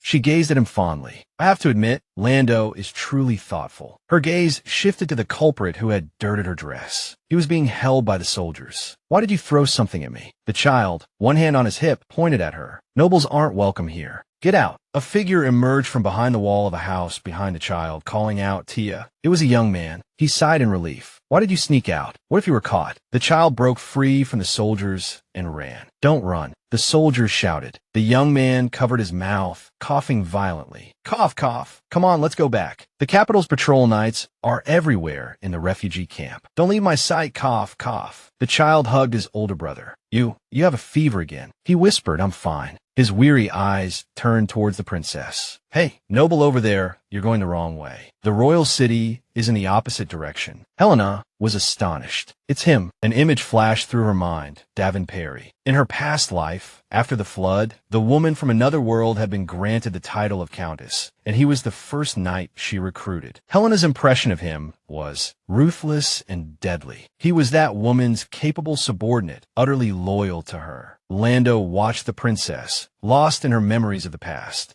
Lando, leaned closer and asked, "What's wrong?" "Do you know him?" "Princess." A physician, having finished examining Davin, bowed to her. The child was still clinging to Davin like glue. "Your Highness, please allow me to take my leave." The child hugged him, crying, "Brother, the doctor said you won't die." "That's wonderful." Helena offered comfort. "Your brother just has a common cold. As long as he takes his medicine and reduces his fever, he'll be fine, of course. You won't die." Davin looked at her with melancholic eyes. "Thank you, Your Highness, for bringing the doctor to treat us. From now on, my brother and I are willing to serve you as your loyal subjects, to repay your kindness." Helena said, "There's no need for such servitude. You only need to stay and become my knight." She thought to herself, "The future's strongest knight, Davin Perry, will join my ranks. This will not only deprive that woman of a valuable asset, but also provide me with an additional layer of protection. Two birds with one stone." Davin asked, surprised, "Become a knight?" "Hope," Randall murmured. "Your Highness, I believe commoners aren't eligible to become royal knights." The younger child exclaimed, "That's great. Both my brother and I will become knights." Davin added, "The law states that the standard for joining the royal knights is nobility." Davin said sadly, "My brother and I are just refugees. We are not worthy of protecting your Highness." Princess Helena replied, "There are always exceptions. Don't underestimate yourselves. If a commoner performs meritorious service for the Empire, they could be granted the honor of knighthood." She smiled. "Currently, the southern part of the Empire is suffering from floods. If you are willing to go to the front lines and help the refugees, I can request my father to grant you the special privilege of becoming my personal knights." Pope Randall thought to himself, "Personal knights? What's so special about these two brothers? Why does Helena value them so much?" The brothers knelt. "We are willing to go through fire and water for you, Your Highness." She said with satisfaction, "Very well. Go to the knights' barracks to rest and then depart immediately. I look forward to your bravery and wisdom." Leaving the room and closing the door behind them, Randall asked, "Your Highness, what is so remarkable about these two brothers?" She replied, "Not necessarily remarkable. I just admire those with tenacious spirits." They continued walking side by side, and she suddenly remembered something. "By the way, Your Holiness, there's something I'd like to ask for your help with." He responded, surprised, "Oh, please tell me. I'm all ears." She thought of the heavily guarded areas. Most of the medicine in the Empire is controlled by the nobles. If commoners get sick, they have no chance of survival. She looked at the flood victims. If we can persuade them to distribute medicine to the commoners and improve their health, then even after the disaster, we can reduce casualties and prevent the outbreak of plagues. He mused, "Your Highness wants me to persuade the nobles." She continued, "Do you agree?" She was calculating. In her past life, she was the one who had to perform these ingratiating tasks. In this life, she wanted Randall to taste the bitterness of being looked down upon. He turned her to face him. "It's not impossible. However, what will Your Highness offer me in return?" He lifted her chin, gazing directly into her eyes. "Although we have a marriage agreement, even close relatives must settle accounts clearly. Your Highness is asking for my help, so naturally, you must show corresponding sincerity." She cursed inwardly, this cunning fox, but she maintained a smile on her face. "What does Your Holiness desire? If you can persuade those stubborn nobles, I will naturally reward you." He leaned closer to the princess and whispered, "How about this, Your Highness? Give me a kiss." In the quiet palace, a girl's clear voice rang out, "Ouch. Payne, Her Highness punished you and sent you back to the palace. Your shoes are worn out and your feet are covered in blisters." It hurt so much. A young man, Payne, was kneeling, massaging her Phineas's feet. Phineas said, "You've suffered. When my sister returns, I'll put in a good word for you." She asked in surprise, "Haven't Her Highness and His Holiness returned yet?" Payne replied, "It's their first date. It's normal for it to last a bit longer. Or perhaps they'll have dinner together. They might not return until tomorrow." The door to the room was suddenly flung open by a young man. "What did you say?" A face filled with surprise and anger appeared. "Helena is with the Pope." The princess was stunned by the Pope's proposition. "What? A kiss?" She resisted his increasingly tight embrace. That's not quite right. She thought to herself that although she wanted to win Randall over and was willing to use her beauty if necessary, it was certainly not under these circumstances. He released his hold on her. "You're right." He looked at her. "This deal only asks for a kiss. I'm at a bit of a disadvantage. At the very least." She retorted angrily, "What? A kiss?" She thought, this greedy man. How can I expect his help for free? She decided to cut him off before he could make any more outrageous demands. Composing herself, she said, "Please, close your eyes." He readily agreed. "All right." He obeyed, and their lips met. A strange flurry of emotions swept through Helena. Odd. Why was her heart racing so fast? She'd been briefly married to Honest in her past life. She wasn't a stranger to intimacy. She questioned herself. Why? Why this reaction to this fox of a man, this Randall? Truth be told, their relationship hadn't always been this strained. 6 years old. Rewind 15 years. A lakeside chapel. A clergyman stood with 2 children, a boy and a girl. The pretty little girl, gazing at the fish in the lake, called out, "Caca, look, fish." The boy glanced over. "Sit properly. Don't lean over like that. It's dangerous." She waved at the water. "Little fish, come here." Suddenly, she lost her balance and tumbled into the lake. The boy reached out. Careful. She plunged into the water, and he jumped in after her, pulling her back to safety. The clergyman, responsible for rowing the boat, was executed for letting the imperial princess drown. The memory surfaced. That old story. She was the reason he lost someone dear to him. He couldn't possibly not hate her. Randall looked into her eyes. "Your Highness." She accepted his request, cupping his face in her hands. If they were destined to be enemies, so be it. She drew him closer, her arms around his shoulders, tilting her head as she kissed him. "I will defeat you first," she vowed silently. Meanwhile, back at the royal palace, Honest stood before 2 figures. Isn't this the maid Princess Helena, gifted to Princess Brown at the engagement banquet? "Why are you here?" Payne stepped forward, turning to Honest. "Phineas saved the Pope's life. Now, she's my sister's personal maid." Phineas curtsied. "Lord Honest." She recognized him. It was him, the man who would end up with Princess Helene in the original story. She remembered the image of him kneeling, holding Helene's foot as he fitted her shoe. Honest, the one destined for Helene Olsen. His character was that of a loyal king or knight, utterly devoted to the cruel princess. Revenge simmered within her. If Helene stole her main lead, then she would retaliate in kind. She would conquer Honest. Honest, observing the pair, warned, "Since the princess has taken you in, fulfill your duties as maids. Don't harbor any foolish, unrealistic ambitions." Outwardly, she bowed her head respectfully, but inwardly, she seethed. As expected of the main lead, his attitude toward her was abysmal. But the more devoted Honest was to Helene, the harder he would fall when he lost her, wouldn't he? Before Phineas could react, Payne interjected, "Honest, is it your place to lecture my sister's people? Don't forget your position. You're nothing but a hostage. Do you really think you have any authority here?" At the palace gates, a standoff brewed between the composed Honest and the furious Payne. Randall helped Helena out of the carriage. "Thank you for escorting me back, Your Holiness. I'll head inside now." He caught her hand.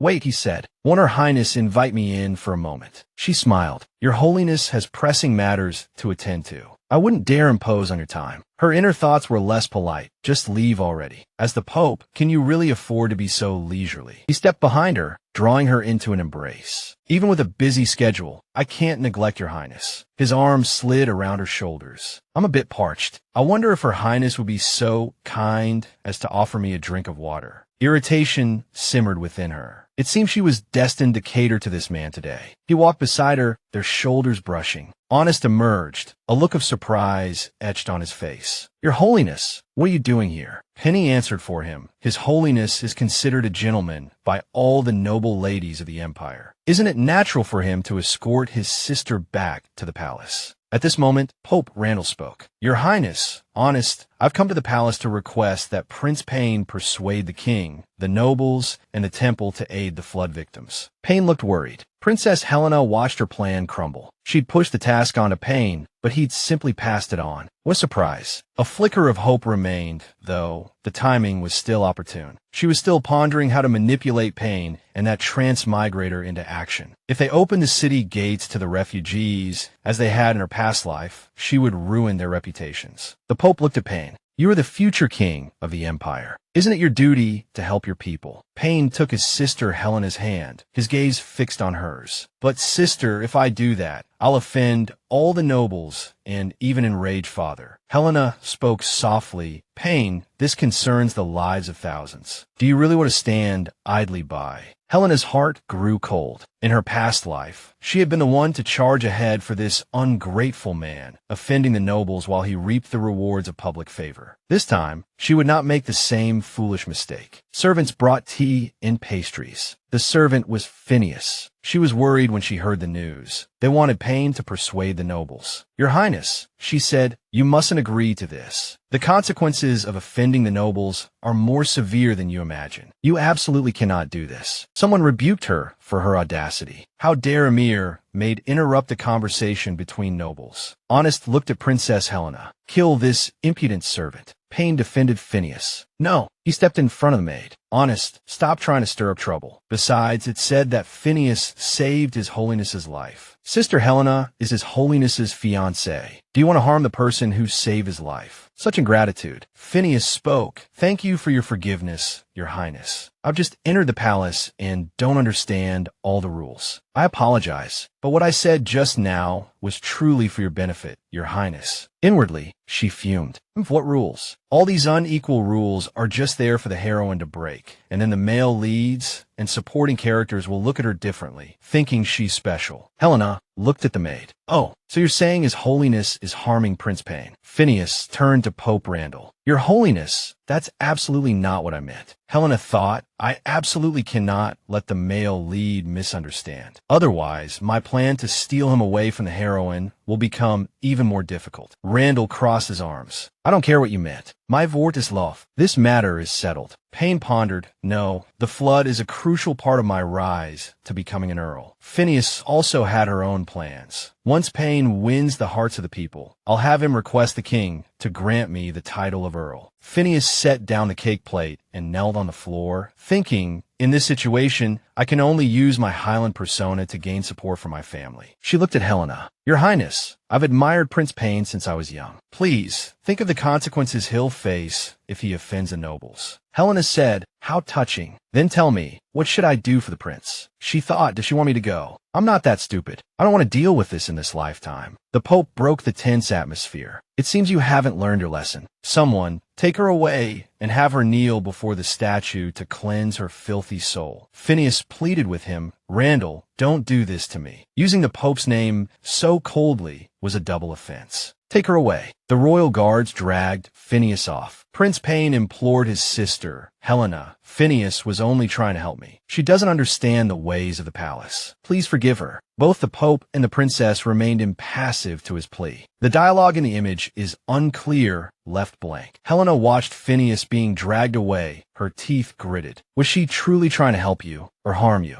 You need to think carefully about that. Payne explained, Helena, I wasn't trying to avoid trouble. It's just, if the royal family and the temple both provide disaster relief, the people will undoubtedly be more grateful to the temple. The royal family's reputation for extravagance is already deeply ingrained. The result will be that no matter what we contribute, the temple will ultimately reap the benefits. I simply don't want to hand them the credit on a silver platter. Honest crossed his arms. Are the lives of thousands less important than a little credit? Payne snapped, shut up. This has nothing to do with you. Randall spoke with assurance. Your Highness worries too much. I swear on my name as Pope, the temple will not claim sole credit. When I have arranged everything for the flood victims, I will make it clear to everyone that the royal family is the driving force behind this relief effort. Helena thought to herself, with his lofty position, he could ensure that without lifting a finger. Randall turned to her. Princess Helena, does this arrangement satisfy you? A pang of guilt touched her. Since His Holiness has said so, we naturally believe you. He stood before her, his gaze steady. You can believe every word I say to you.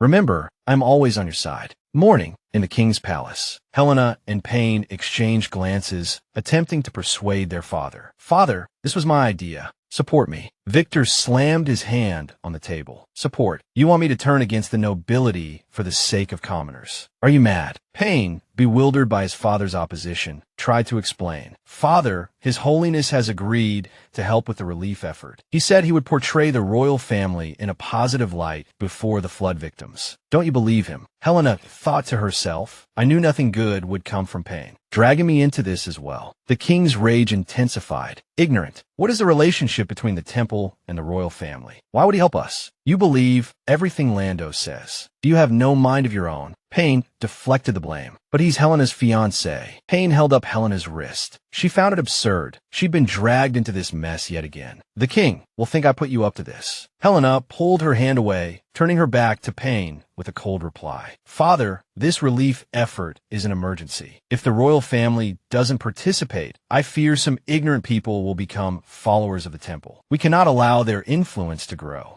Victor seemed satisfied. It's good that you think this way. I'm just worried that the nobles will spend their money and effort, only for the temple to take all the credit. How am I supposed to explain that to them? She placed a document on the table. Father needn't worry about that. This is a written promise from His Holiness himself. The Pope, Helena, continued. So all credit for the relief effort belongs to the royal family. The temple takes nothing. Victor examined the document with a magnifying glass. He was astonished. You actually managed to get this from Lando. She replied smoothly, sacrificing a little charm is also for the royal family and for his beloved younger brother. Helena's words pleased the king even more. I'm glad you have such awareness. You've thought this through, but the nobles' pockets aren't easily opened. How do you plan to do this? She gestured towards Payne. Now that you're engaged to the Pope, it would be inconvenient for you to interact with the nobles too frequently. I'm afraid this task will have to fall to Payne. He looked surprised. Huh. She watched him, thinking that she would never take the blame for this, not even in death. Payne readily agreed. Don't worry, Father. If Helena sacrificed herself to get that guarantee for me, I will definitely do a good job. Victor then praised Helena. Your brother has truly grown up and taken on responsibility. He will surely become the pride of the empire. Helena feigned happiness, echoing, Father's right. Inwardly, however, she felt disgusted. In her past life, when she had pleaded for his support, why hadn't he praised her like this? His blatant favoritism for his son was truly appalling. Leaving the king's chambers, the guards bowed respectfully. Your Highness. Honest rushed over anxiously and asked Helena, how did it go? Did His Majesty agree to help the flood victims? Helena was somewhat surprised. You're very concerned about this matter. He, Honest, said worriedly, lives are at stake. Although the Carolingian Empire has always oppressed our kingdom of Lorraine, the people are innocent. She, Helena, replied as she walked. He agreed. He'll persuade the nobles to pay out of their own pockets. The task has been given to Payne. In her heart, Helena secretly admired Honest. Although he had been ungrateful to her in her past life, she couldn't deny that he was a benevolent ruler who cared for his people. Honest asked with a skeptical look that useless Payne. He certainly won't be able to come up with a solution. Did he ask for your help again? Helena immediately denied it. No, perhaps he has a better option this time. Helena recalled her past life. She had prepared a banquet and invited the wealthiest nobles of the empire. At the start of the banquet, she feigned illness and locked them inside the palace, forcing them to compromise. After they agreed, no noble was willing to attend her banquets again, and her reputation suffered. She, Helena, smirked inwardly, anticipating how that transmigrator, referring to Phineas/Finney, would manage to ascend to the position of Earl without her intervention. It would be quite the spectacle. Sunlight streamed through the window, and a voice called out, Finney. Inside the maid's quarters, he, Payne, sat beside Finney and asked earnestly, Are you blaming me for being useless, for not being able to protect you? Finney sighed. I was willing to enter the palace with you, to repay your kindness and help you become a wise ruler. Her, Finney's, face was filled with tenderness and tears as she said, But now, I don't even have the right to speak. What's the point of staying here? Payne's heart was heavy. He lowered his head. I'm sorry. You're so talented and kind, but my sister's prejudice against you is too deep. Recalling the moment that had captivated Payne's heart, he said,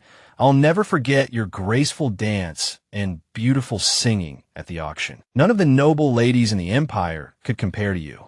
Payne said shyly, that's why I bought you without hesitation and brought you into the palace. Payne said apologetically, but now I've trapped you in another cage. Don't worry, I will definitely let my sister know how good you are. Phineas added fuel to the fire. There's no need. I saved the Pope's life. Perhaps she, Helena, already sees me as a rival in love. Who knows, maybe one day I'll die mysteriously in the palace. Tightly gripping her hand, Payne, blinded by Phineas, declared she wouldn't dare. If she really does that, I'll break off all ties with her. Phineas clutched Payne's hand tightly and pleaded, Your Highness, if you truly want to protect me, please help me get away from the princess and give me a legitimate status. Phineas thought to herself, although the current plot had deviated from the original story, the opportunity to manage the disaster relief effort and be granted the title of Earl by the king was one she absolutely could not miss. Payne said worriedly, but even as the crown prince, I can't control my sister's people. It won't be easy to take you away. Phineas seized the opportunity. Don't worry, I've devised a plan. It involves disaster relief and raising funds without offending the nobles. After the relief effort is successful, I hope your highness, the prince, can put in a good word for me with his majesty and help me secure the title of Earl. Within the temple, a blessing ceremony was underway, baptizing a child in the name of the Holy Spirit. The adorable child received a beautiful blessing. May your life follow the will of the God of light. Your faith remain steadfast, and your discernment of truth be clear. The Pope instructed the parents, raise him well. The parents bowed their heads. Thank you, your holiness. Helena watched from her seat, her gaze fixed on the child. She seemed to be waiting for something. Softly, Helena called out, Cardinal. Pope Randall approached her. Princess Helena, what a surprise. Why didn't you send word of your arrival? She looked up at him. It's been a while since I've been here. This place has changed quite a bit. Randall seemed surprised. You remember how it used to be, Princess? Helena rose, getting straight to the point. Indeed, Cardinal. I've come to thank you for the letter of promise you left for the royal family. Randall leaned in, his face close to Helena's. Speaking of which, Princess, I heard you told the king that you had to seduce me to obtain that letter. She averted her gaze from his intense stare, answering hurriedly, it was just a small lie, Cardinal. You needn't concern yourself with it. Pope Randall looked up at the sacred surroundings. But this is the temple. He crossed his arms, a playful tone in his voice. Princess, lying before the divine will cost you the thing you desire most in life. Helena, naively believing him, widened her eyes and asked anxiously, the words are already spoken. I can't take them back. You're the Pope. Is there any way to remedy this? He placed a hand on Helena's shoulder, his voice soft and warm. It's quite simple. Just make your words a reality, and then it won't be a lie. Helena responded coldly. What do you mean? You want me to actually seduce you? Randall turned his back to her, waving a dismissive hand. Forget it. I was trying to help you cover your lie, but I suppose I'll let the divine light punish you.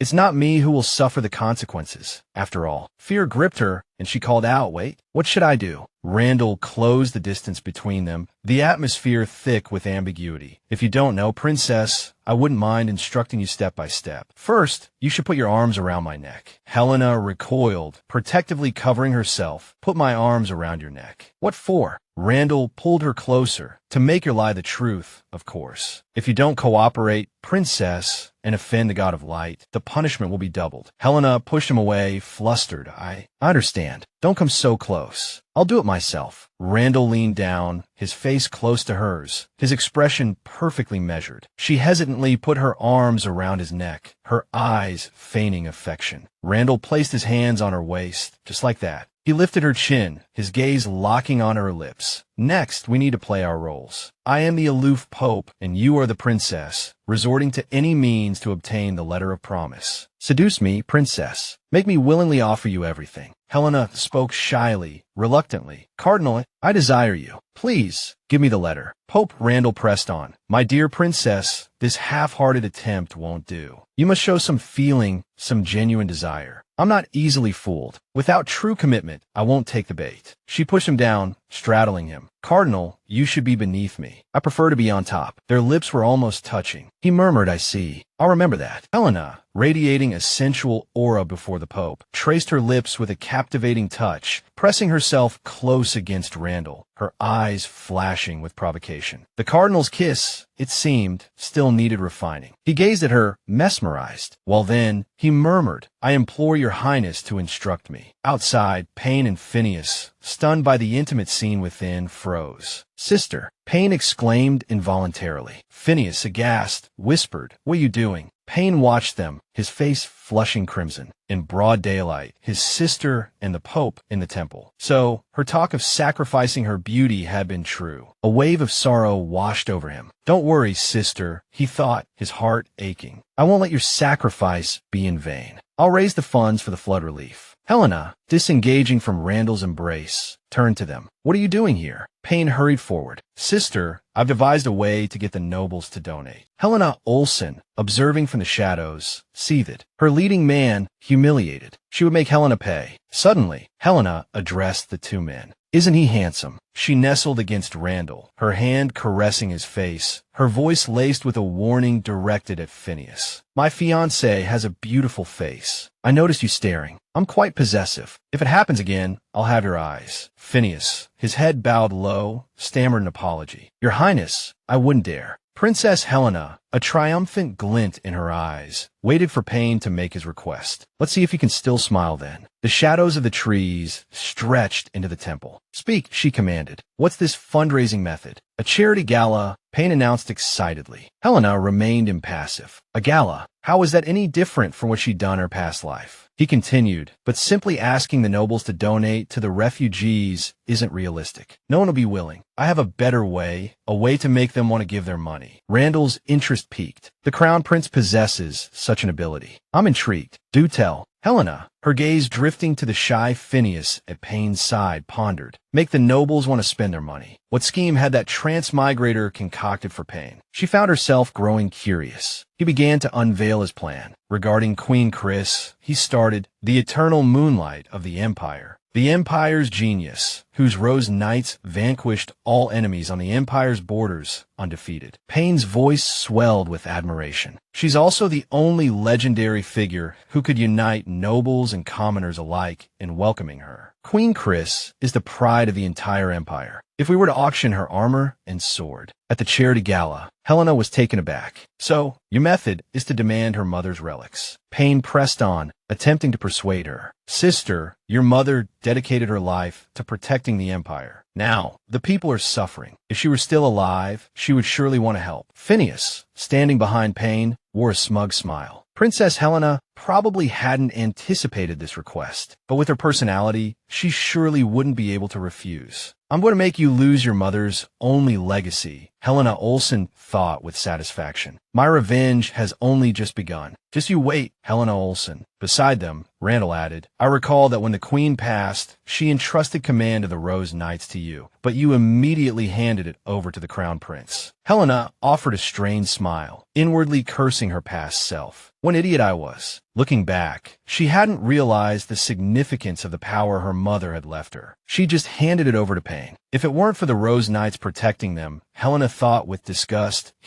that transmigrator, and I would have been assassinated countless times. Phineas spoke again. Your Highness, you dote on the Crown Prince so much that you even relinquished your military authority. Surely a mere sword and armor are of little consequence. Payne, taking Phineas's hand, addressed Helena with confidence. Although my sister and I aren't blood-related, she adores me. She's never refused a single request. Pope Randall leaned in close to Helena's ear, his voice laced with mockery. I envy the Crown Prince, you know. I wish Princess Helena would show me a fraction of that affection. I don't need military power, just a little more of the princess's attention would suffice. Helena seethed inwardly. Of course you don't need military power, she thought bitterly. What you want is the throne itself. She rose to her feet, offering a word of praise. That's actually a good idea, Payne. Payne beamed. Right, sister. It was Phineas's idea. I told you, Phineas is clever, special. She's not like other girls. He felt the moment was right to correct his sister's misjudgment of Phineas and help her secure the earldom. Her voice softened. Your Highness. Phineas fumed. That idiot. Didn't I tell him to keep it quiet until it was done? Helena already has it in for me, and now this just makes it worse. Completely missing Phineas's point, Payne continued to sing her praises to Helena. Sister, Phineas is truly good. Aside from you, she's the kindest person to me. If you could just get along with her, I'd be so happy. Helena seized the opportunity to strike back. And what does your happiness have to do with me? Helena's voice dripped with anger. A mere servant girl, daring to incite the crown prince to covet the queen mother's relics. It seems I must teach you some manners today. Payne frowned. Sister, Helena's voice was glacial. Since you're so knowledgeable about my mother's relics, did you happen to tell him about her prison, specifically designed for traitors? Shielding Phineas, she retreated behind Payne. Sister, Phineas was only trying to help me solve the problem. You can't lock her up in such a terrible place. Phineas looked at Payne with a carefully crafted air of vulnerability. Payne, please explain to Her Highness. I was only acting in the best interests of the Empire's people. I meant no harm. Seeing Phineas's apparent fragility, Payne turned to Helena, his voice filled with distrust. Sister, if anything happens to Phineas, I'll never forgive you. Unmoved by Payne's distress, Helena spoke coldly. Hate me if you must. She was furious. She cared nothing for the love of a traitor. Helena turned to her guards. Someone, take this servant girl to the prison in my palace. The guards outside, hearing the command, quickly entered. Yes, Your Highness. Phineas frantically pleaded with Randall. Your Holiness, please save me. I truly didn't mean to anger the princess. I saved your life. Surely you won't let her kill me. The Pope replied smoothly. Since you put it that way, I'll accompany you. She looked at him, her eyes shining with triumph. I knew it, she thought. The male lead would never abandon me. They walked towards the Rose prison. Payne called out anxiously, be gentle. If she's hurt, I won't spare you. He personally supported the trembling Phineas. The soldiers exchanged bewildered glances. Is His Highness ill?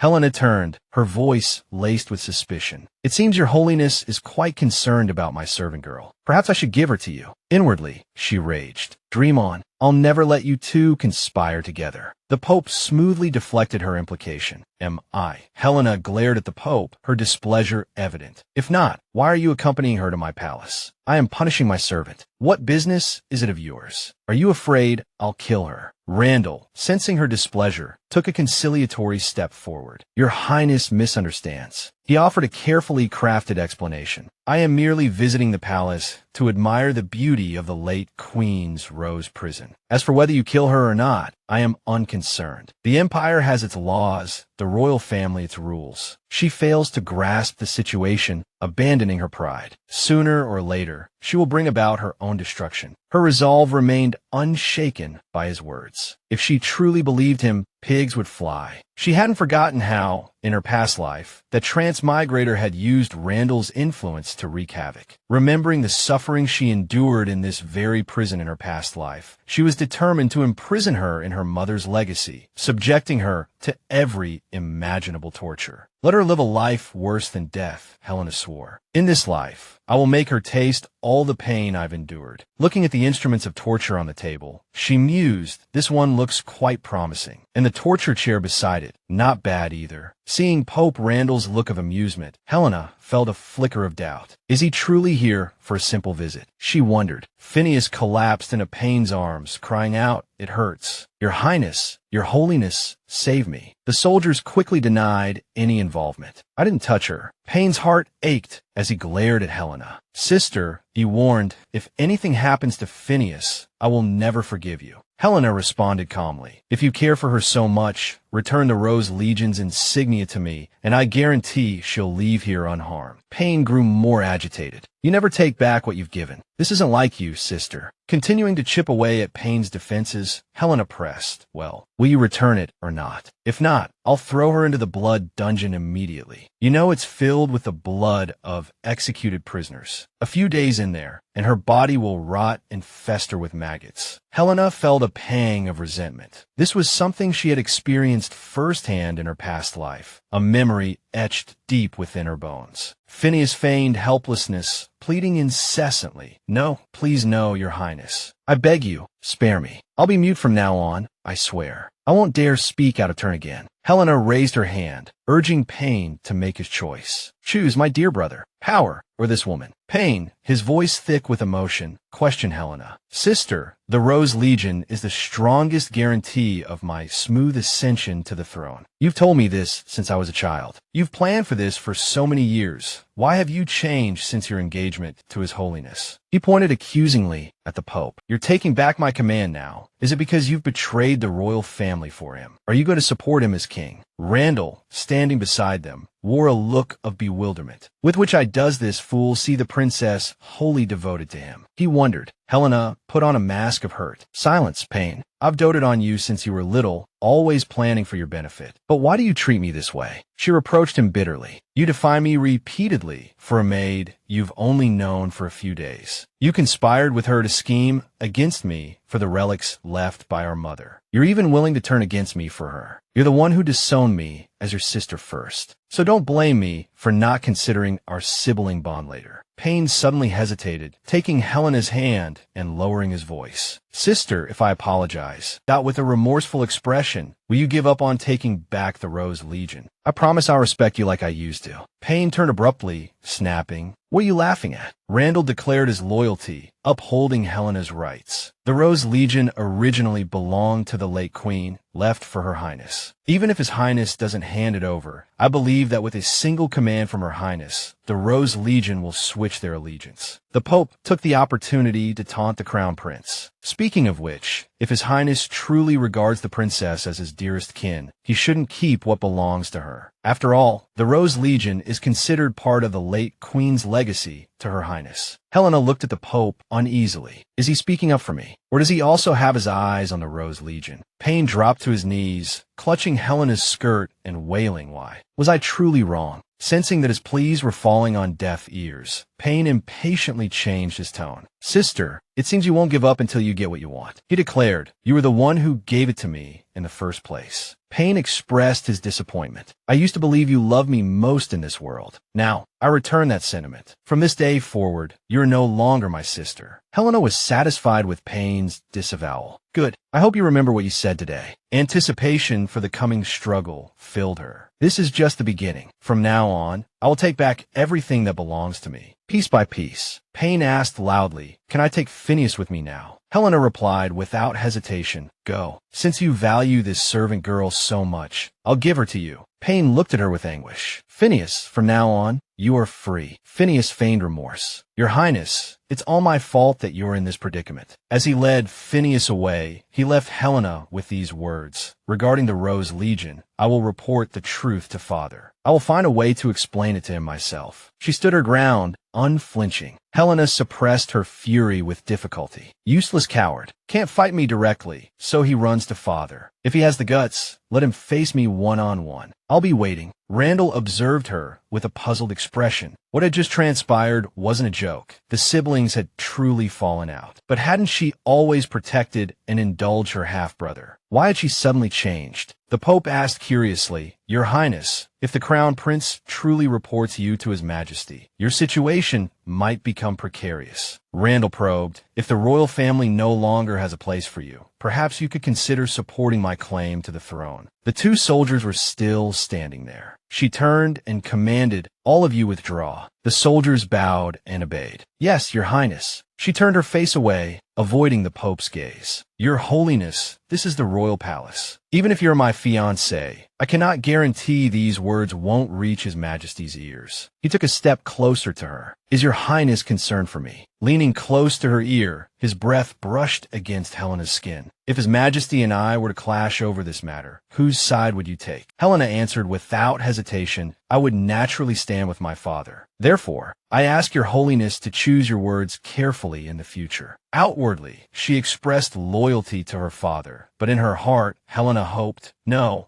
it would be best if you both fought to a standstill." Then I can seize the opportunity to take control with the Rose Legion. She would cheer them on with all her might. Fight! They walked together. The Pope quipped from behind, "I was merely jesting, Your Highness. Don't take it seriously." Helena reminded him sternly, "I took it as entertainment, but I don't appreciate such jokes, nor do I enjoy being anyone's pawn." Resentment still lingered in her heart. Jesting. In her past life, he had indulged that person, plunging the Empire into chaos and its people into misery. She would never forget. She turned and cleverly excused herself from the Pope's company. "It's getting late. I dare not delay your holiness any further from your ecclesiastical duties. You have also inspected the Rose prison. Please return." Pope Randall asked longingly, "Since I'm already here, won't your highness invite me for a meal?" Helena quickly refused. "I'm a picky eater. I'm afraid your holiness wouldn't be accustomed to my tastes." Unease and anger churned within her. If it weren't for him, I wouldn't have been able to retrieve the command of the Rose Legion so easily. But this is only the first step in his plan to lure me into betraying the royal family. I must not fall into his trap. Helena resolved that she would never allow the Rose Legion to fall into the hands of the temple. She had to prevent that transmigrator from colluding with Randall and also be wary of Randall using her. Her expression changed. Taking the Pope's hand, she smiled. "Since your holiness insists, I shall have a lavish dinner prepared." Randall was taken aback. What's going on? Why did her attitude change so quickly? Emerging from the prison, Helena saw the two of them talking. She approached with a sneer. "What are you two doing here? Eavesdropping on our conversation, perhaps?" Payne responded with distaste. "We wouldn't stoop so low. Fanny simply has a few words she wishes to speak with His Holiness the Pope in private." Pope Randall looked at her beseechingly. "Would that be permissible, Your Highness?" Helena readily agreed. "Of course. Someone of my stature wouldn't lower herself to bicker with a mere servant." Payne bristled. "Don't insult Fanny. In the near future, I will ensure she sheds her servant status and becomes a noble. Just you wait and see." Fanny shyly called out, "Your Holiness." The Pope, the two stood in a far corner, conversing. Fanny expressed her reproach to Randall. "I know you dislike my interference in the matters between Her Highness and His Highness, but I did it all for you. That's why I drove a wedge between them." Hearing that Fanny acted for him, the Pope's interest was piqued. "For me, that's an interesting claim. Do tell." Fanny quickly shifted her narrative, launching into a confession. "Your Holiness, do you still not understand my feelings? From the moment I first saw you as a child, I've never been able to forget you." With apparent sincerity, she continued, "I know what you desire. Power, the hearts of the people. I can help you achieve it." Fanny thought smugly, "I've read the script. I know his desires. He can't resist." Randall questioned her. "If I were to gain power, the first person I would kill is the Crown Prince. Didn't he save your life? Is this how you repay your benefactor?" The Pope regarded the woman before him with contempt. "This foolish woman, trying to play both sides between me and the Crown Prince. Where does she get her confidence?" Fanny grew more fervent. "For you, I'm willing to do anything. I can even be your informant in the royal palace, monitoring the Crown Prince's every move." The Pope responded with amusement. "Oh, that sounds promising. Let's see just how far you're willing to go." With that, Randall turned to leave. Fanny's face lit up with delight. She had finally gained his trust. He, Randall, approached Helena and said warmly, "My apologies for the wait, Your Highness. Let's go." The two walked side by side. Helena asked curiously, "What did she tell you?" She couldn't help but speculate. That transmigrator is likely panicking now that the plot has changed, and she might resort to desperate measures to steal back her leading man. I must remain vigilant and never let Randall fall for her again. The Pope didn't hold back. Answering frankly, she said she would act as my informant by the Crown Prince's side, monitoring his every move. "What does Your Highness think?" Helena was taken aback by his unhesitating candor. He was so unguarded, daring to speak so directly to her. It seemed he didn't consider her a rival at all. Helena let out a sarcastic laugh.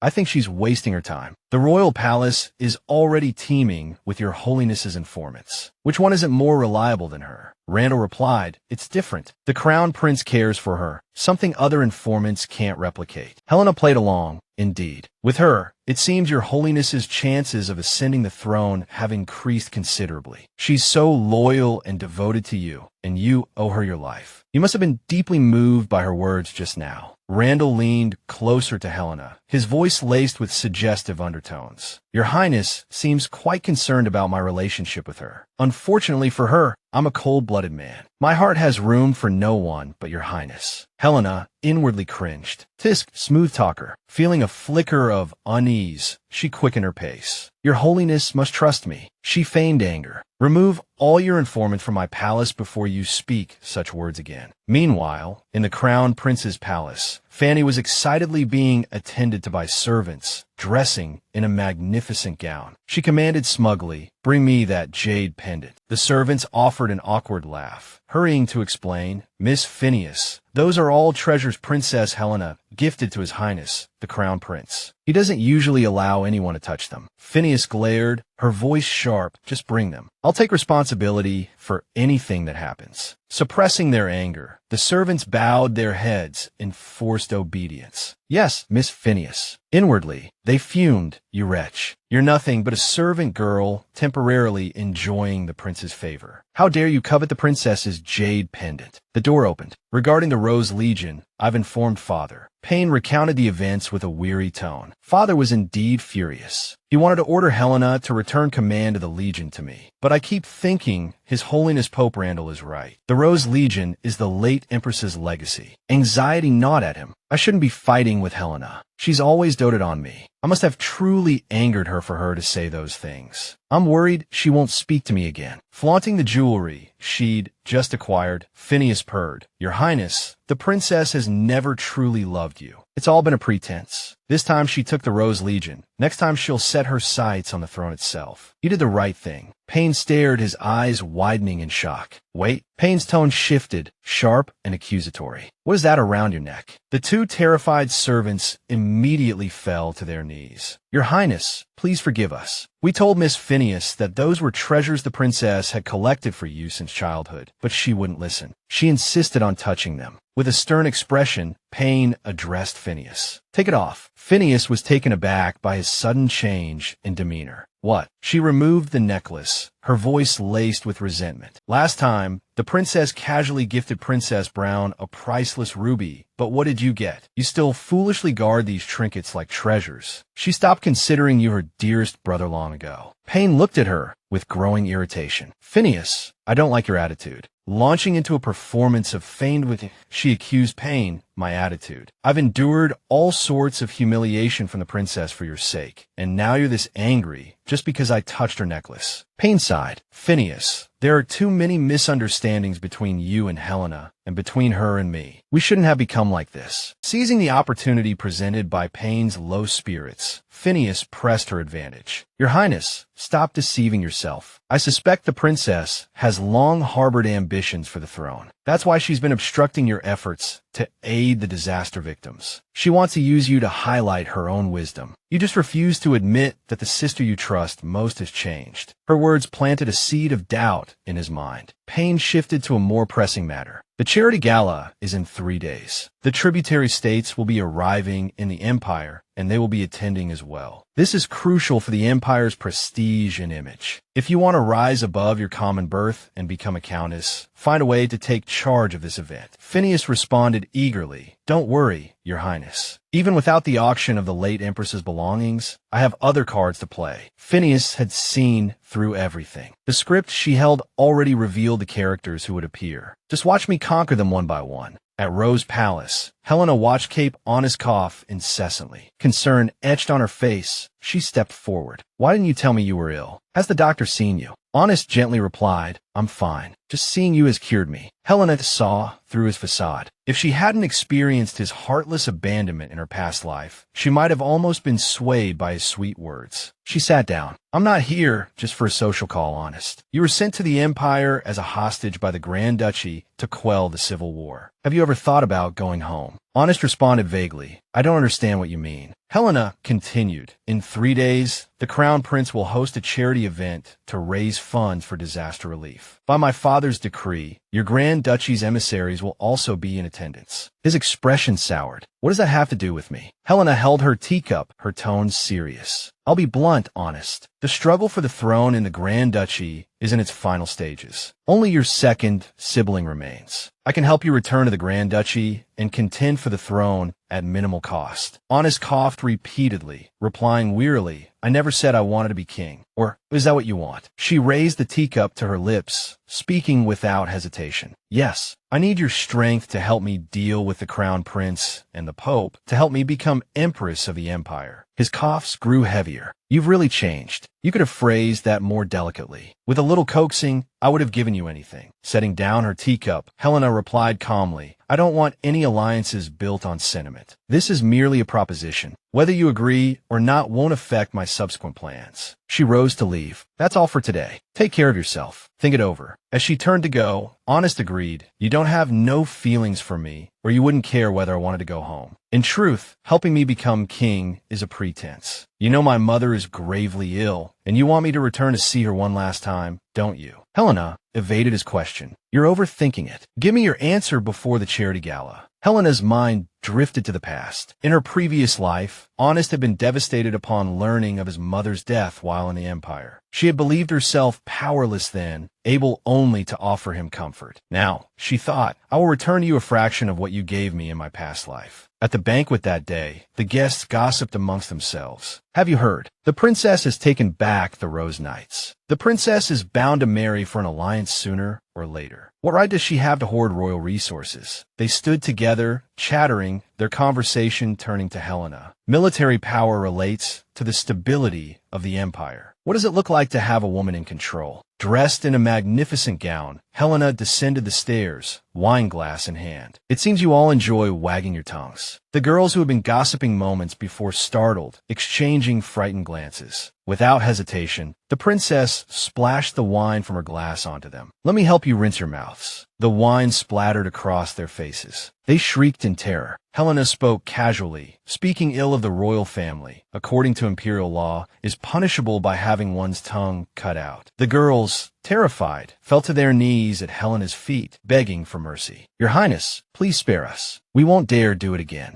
A voice interrupted the scene. What a lively gathering. What interesting event is transpiring. A steward immediately announced, His Holiness, the Pope. Pope Randall, elegantly attired, entered the banquet hall with an air of amusement. The girls who had been pleading with Helena now looked to Randall with hopeful eyes. Your Holiness, you are merciful and surely wouldn't condone such brutality. They turned their pleas to him. Your Holiness, please save us. The princess wants to cut out our tongues. Helena spoke up. You've arrived. She found their behavior ridiculous. She had only meant to frighten them, and now they were running to tattle. She was curious to see how Randall would handle the situation. Randall turned to Helena. Your Highness, is this true? Why would you do such a thing? She said they'd been gossiping about her right to her face, and it displeased her greatly. The three women trembled, heads bowed low. Helena guessed that, as Pope, Randall would surely show mercy and ask her spare them. He looked at them and asked, is this true? The three quickly assured him, we'll never gossip again, Your Holiness. Inwardly, they preened. What was a princess compared to the Pope? His authority rivaled the king's. He would never let this cruel princess have her way. Helena waited expectantly. Would His Holiness plead for them? The Pope then replied, it would indeed be improper to cut out the tongues of these young ladies. Helena lowered her gaze and dismissed them. Since His Holiness has pleaded for you, the matter is dropped. Overjoyed, the three women bowed repeatedly, offering their apologies. Thank you, Your Holiness. Thank you.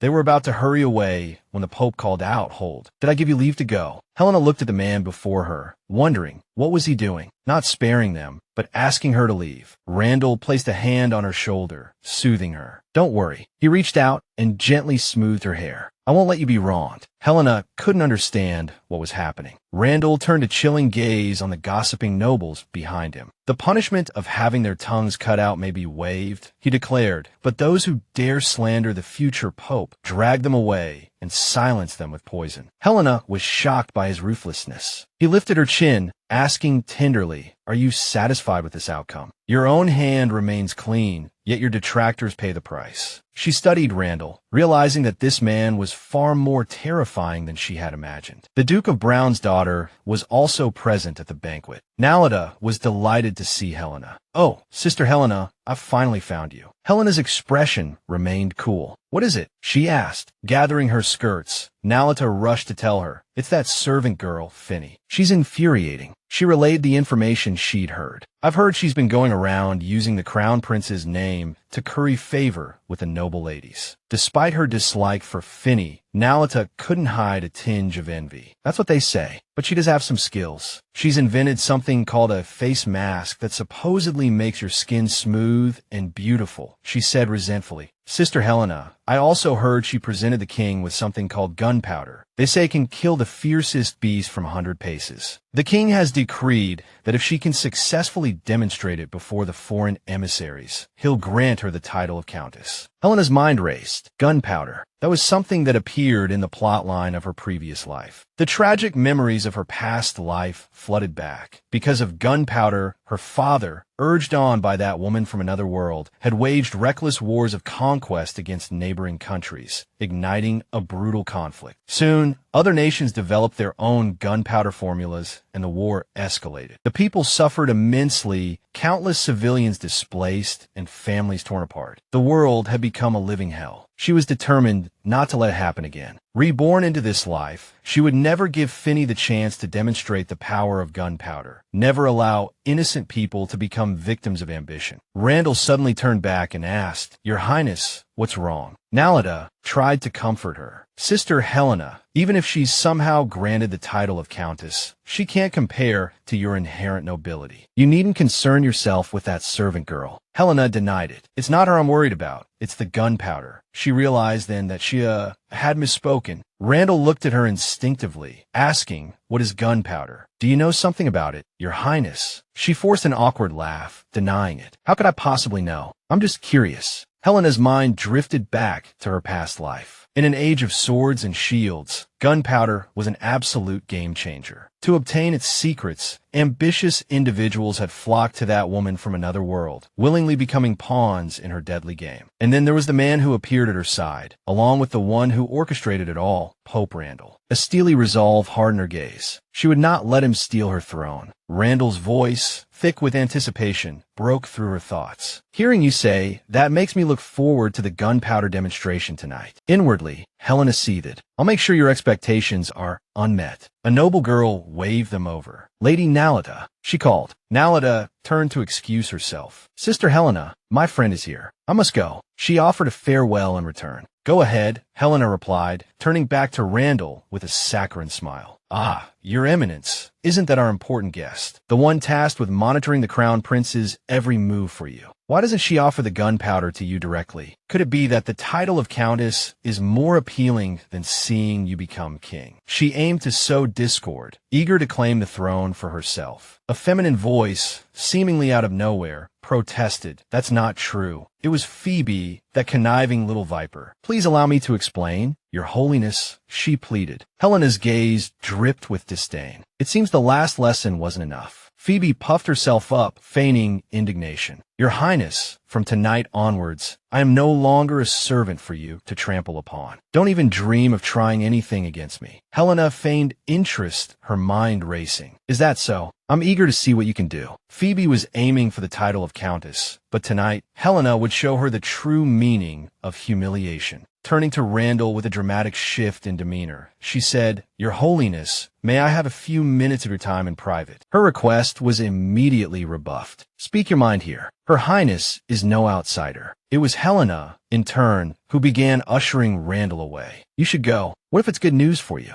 Oblivious, Randall seemed touched. I'm so moved to see Your Highness, so concerned for my interests. Helena inwardly frowned. Moved. I just know that the less I hear, the safer I am. I'm not risking my life for this. She put on an innocent facade. Your Holiness, please believe me, she continued, weaving her tale. I originally intended to offer the gunpowder to you first, but the crown prince discovered my plans. Randall remained unsuspecting, even offering a chuckle. I see. Helena adopted a pitiful expression. I must remain by the crown prince's side, monitoring the royal family's movements and sowing discord between the brothers. I have to consider the bigger picture. He readily agreed. You make a valid point. She pressed on with her charade. Then, Your Holiness won't blame me. Randall's tone remained gentle. Don't worry, I won't interfere with your plans. You desire the title of Countess? Correct. The wretch launched into her crying act. I am of lowly birth in the royal palace, with no dignity or freedom. If I had a title, I could serve you more effectively. He placed a hand on her shoulder. I look forward to your performance tonight. That simple gesture was enough to send a blush creeping up Phoebe's cheeks. She asked shyly, when I have a title, when I'm no longer a lowly servant, could I be friends with your holiness? His response was cool, focused solely on the benefits she could provide. That depends on your performance. Phoebe offered her assurance. The king and the crown prince only receive samples, but you will receive the formula for creating gunpowder. After the banquet, I will present it to you. He offered a patronizing suggestion. We'll discuss that after the banquet. I have other guests to attend to, and you should mingle with the other nobles. It will be beneficial for you in the future. Lost in her delusions, Phoebe mused, is he looking out for me? I know he'll grow to like me. He was always meant to be mine, Helena. Holding her wine glass, Nalita glanced at the two of them. Humph, she thought, looking at Randall with disdain. Before, he hadn't even given her a second glance, but now that she'd brought gunpowder into the picture, his attitude had completely changed. The man would never be swayed by any woman. He loved only himself and power. All the nobles turned their attention to one side. Davin and Perry knelt, bowing low. Your Highness, they greeted. Helena asked with concern, Davin, you've returned. What news of the flooding in the south? He reported urgently, Your Highness, we have found an effective method to control the floodwaters. And there is another discovery to report. She looked at him in surprise, a question forming in her mind. What new discovery? Helena asked earnestly. Tell me, she prompted. He recounted the entire event. Your Highness, when the flood struck, I led the people to the mountains to gather fruit and divert the water flow. After the waters receded, I unexpectedly discovered a massive gold mine deep in the mountains. Davin spoke with confidence. I am certain it is a gold mine. Helena questioned him. You discovered a gold mine. You could have easily claimed it for yourself. Why return to report it to me? But he hadn't. He had always been grateful to her. You saved my life, Your Highness. I will always put your interest first. Rise, she said. I understand your loyalty. Tonight, I will request my father to appoint you as my personal knight. She mused to herself. Her father hadn't yet demanded she relinquish command of the Rose Knights, likely because he felt a princess like her lacked the capability to manage such an elite force. After all, maintaining an army was incredibly expensive, but with this gold mine, that problem was solved. Helena instructed sternly, this matter must be kept secret. No one besides you, and I must know of this. Understood. Davin acknowledged the order. Yes, Your Highness. She placed her hand lightly on his shoulder. Now, I need you to do something else for me. Even such a small gesture was enough to make Davin blush crimson. Helena gently helped him to his feet, whispering instructions in his ear. He barely heard her, his mind reeling. Her Highness touched me again. She never looks down on someone of my low standing, and she smells so lovely. She placed her trust in him. I've told you the weakness of the gunpowder. The rest is up to you. He replied shyly, Rest assured, Your Highness. I will complete the task you have given me. Davin bowed respectfully and withdrew. Helena, her resolve hardening, vowed silently. So what if someone really did transmigrate from another world? My fought this in my own haunts. I will personally send those who betray me to hell. One noblewoman gushed. Thanks to your face mask, I feel revitalized. My fiancé adores how I look now. Phineas, the object of their praise, preened. A clever woman knows how to invest in herself. Men are always focused on appearances. As long as you're beautiful and have a good figure, you needn't worry about attracting them. Another noblewoman chimed in, laughing. Talking to you is always so enlightening. You're truly unlike any other woman in the Empire. Helena, observing the two walking together, felt a flicker of confusion. Davin Perry, what is he doing here? And why does he seem so familiar with that insignificant Phineas? Phineas excused herself from the two noble women. Apologies, I must be going now. Helena called out, extending her hand. Davin Perry. Davin turned, his expression cold. How do you know my name?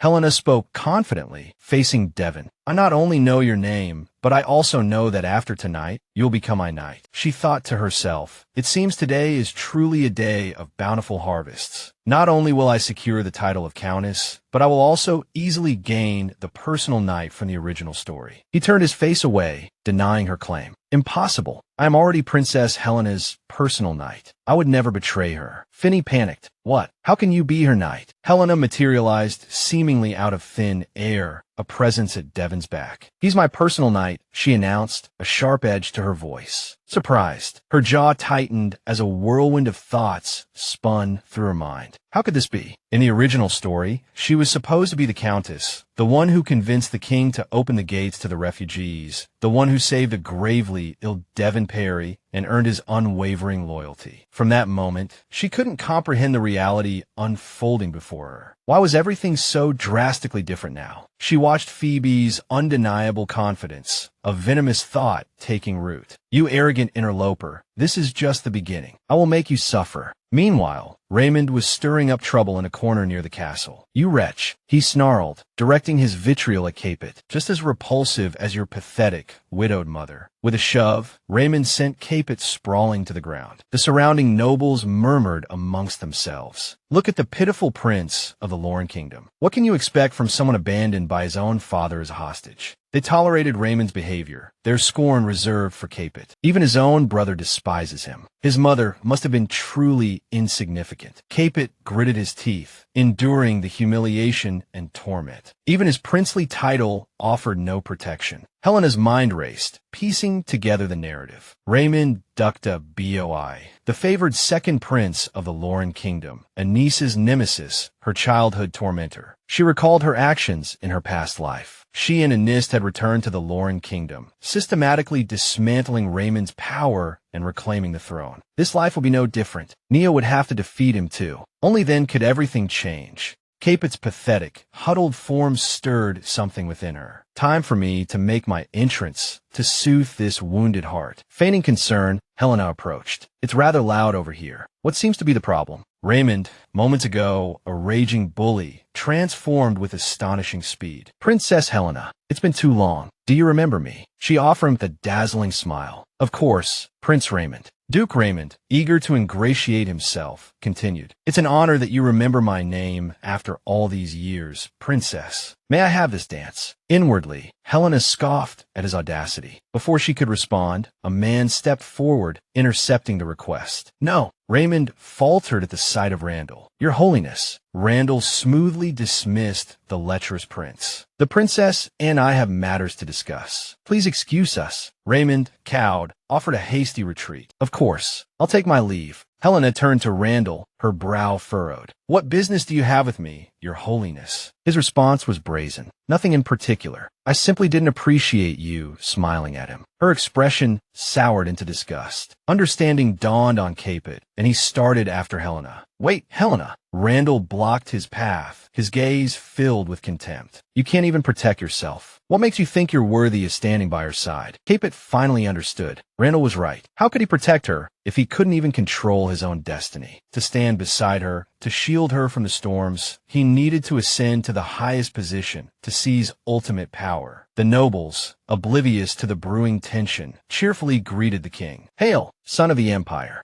A man standing beside the king made an announcement. Before the charity auction commences, a special guest will demonstrate her latest invention, gunpowder. Please welcome Phineas. Carrying a box, Phineas stepped forward, presenting it to the king. Kneeling, she addressed the king. Your Majesty, based on the principles of gunpowder, I have crafted these fireworks especially for you. I hope they please you. Inside the box lay rows of deadly firecrackers. A man standing nearby inquired, Your Majesty, what is gunpowder? I've never heard of it. A younger man beside him quickly added, The empire is truly brimming with talent. The king, eager to witness the spectacle, commanded, Lady Phineas, I bid you present your gunpowder without delay. With brimming confidence, she replied, As you wish, Your Majesty. When the fireworks illuminate the night sky, all will be in awe. The title of Countess will surely be mine. Phineas placed a firecracker on the castle wall and struck a match, preparing to ignite it. Helena watched with anticipation. Everything hinged on this moment. The woman, still preening with self-satisfaction, declared, Now, let us illuminate the empire's dark night and let all bear witness. Feigning kindness, she addressed the nearby nobles. My lords and ladies, there will be a loud bang when the fireworks explode, but fear not. It is perfectly safe, merely the effect of the gunpowder. Raymond, ever the sycophant, chimed in with lavish praise. Your Majesty, the Empire's strength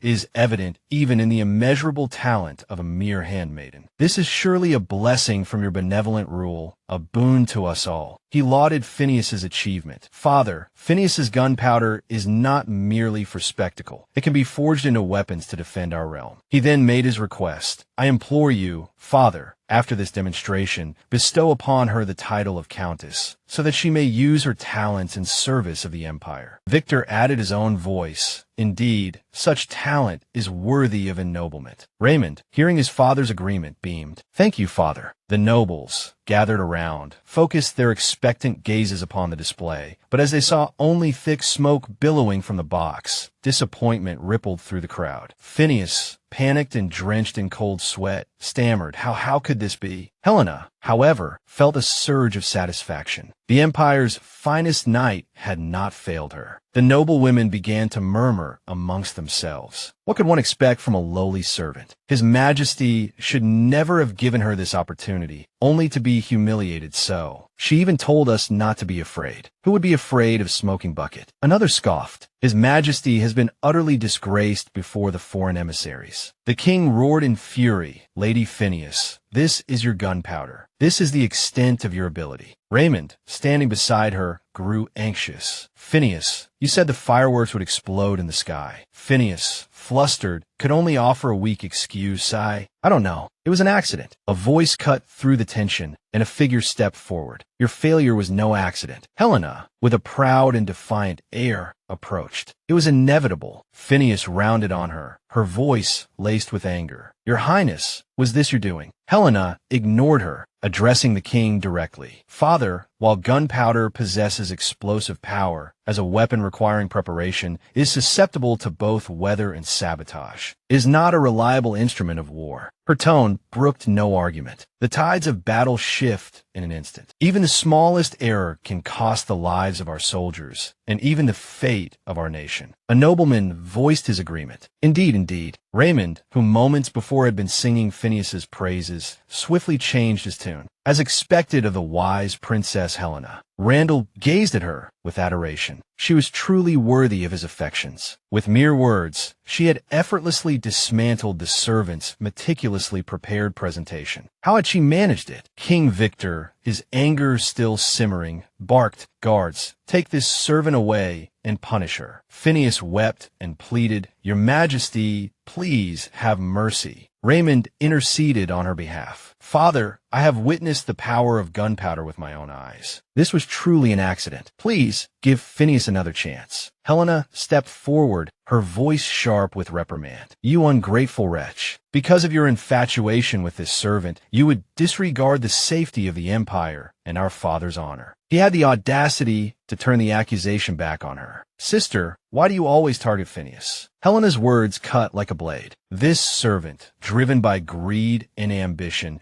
presented this superficially impressive yet dangerous substance to our father, grossly exaggerating its capabilities. This means she placed the Empire's safety at risk. Why do you constantly defend her? Is it because, in your heart, is the safety of the Empire less important to you than a woman? The silence hung heavy. No, I didn't. I'm not like that. Helena's voice was ice. You claim to have witnessed the power of gunpowder yourself, Phineas. That's hardly credible unless someone else can corroborate your story. I will, however, plead with my father for your life. Phineas turned, desperate, to Randall. Your Holiness, please save me. Testify for me. I swear I'm not lying. Princess Helena watched, anticipation thrumming through her. This was the crux of it all. Let's see what choice you make, she thought. Pope Randall stepped forward. Your Majesty, he began, I can vouch for Countess Phineas. Relief flooded Phineas. Someone had come to her aid. Your Holiness, I knew you were a just man. Helena observed silently, her thoughts a whirlwind. Just as I suspected, I judge him correctly. His wolfish ambition, his sly, cunning nature, it's finally revealed. He began to lay out his reasoning. The power of gunpowder is indeed formidable. There must have been deliberate sabotage tonight for this to have happened. I advise your Majesty to investigate this matter thoroughly. It shouldn't be dismissed lightly. Helena, whether by recent events, felt a wall hardening within her, a fortress against betrayal. But she hadn't guarded against him. From now on, she vowed silently, I won't believe a single word he says. King Victor, listening to the Pope, grew suspicious. Why did Helena bring this countess to the crown prince? And why is the Pope so eager to intercede on her behalf? Could she be his spy, planted in the palace? Raymond knelt before his father. Father, His Holiness has vouched for Phineas. Please, spare her this time. The king granted his son's request. Very well. The countess will be spared punishment. A plan began to form in Victor's mind. If she's the Pope's spy, he mused, I can use this to my advantage. I'll make her the crown prince's consort, my own agent at the Pope's side. Phineas, overjoyed at the decree, knelt in gratitude. Thank you, Your Majesty. Thank you, Your Highness, and Your Holiness, for your trust.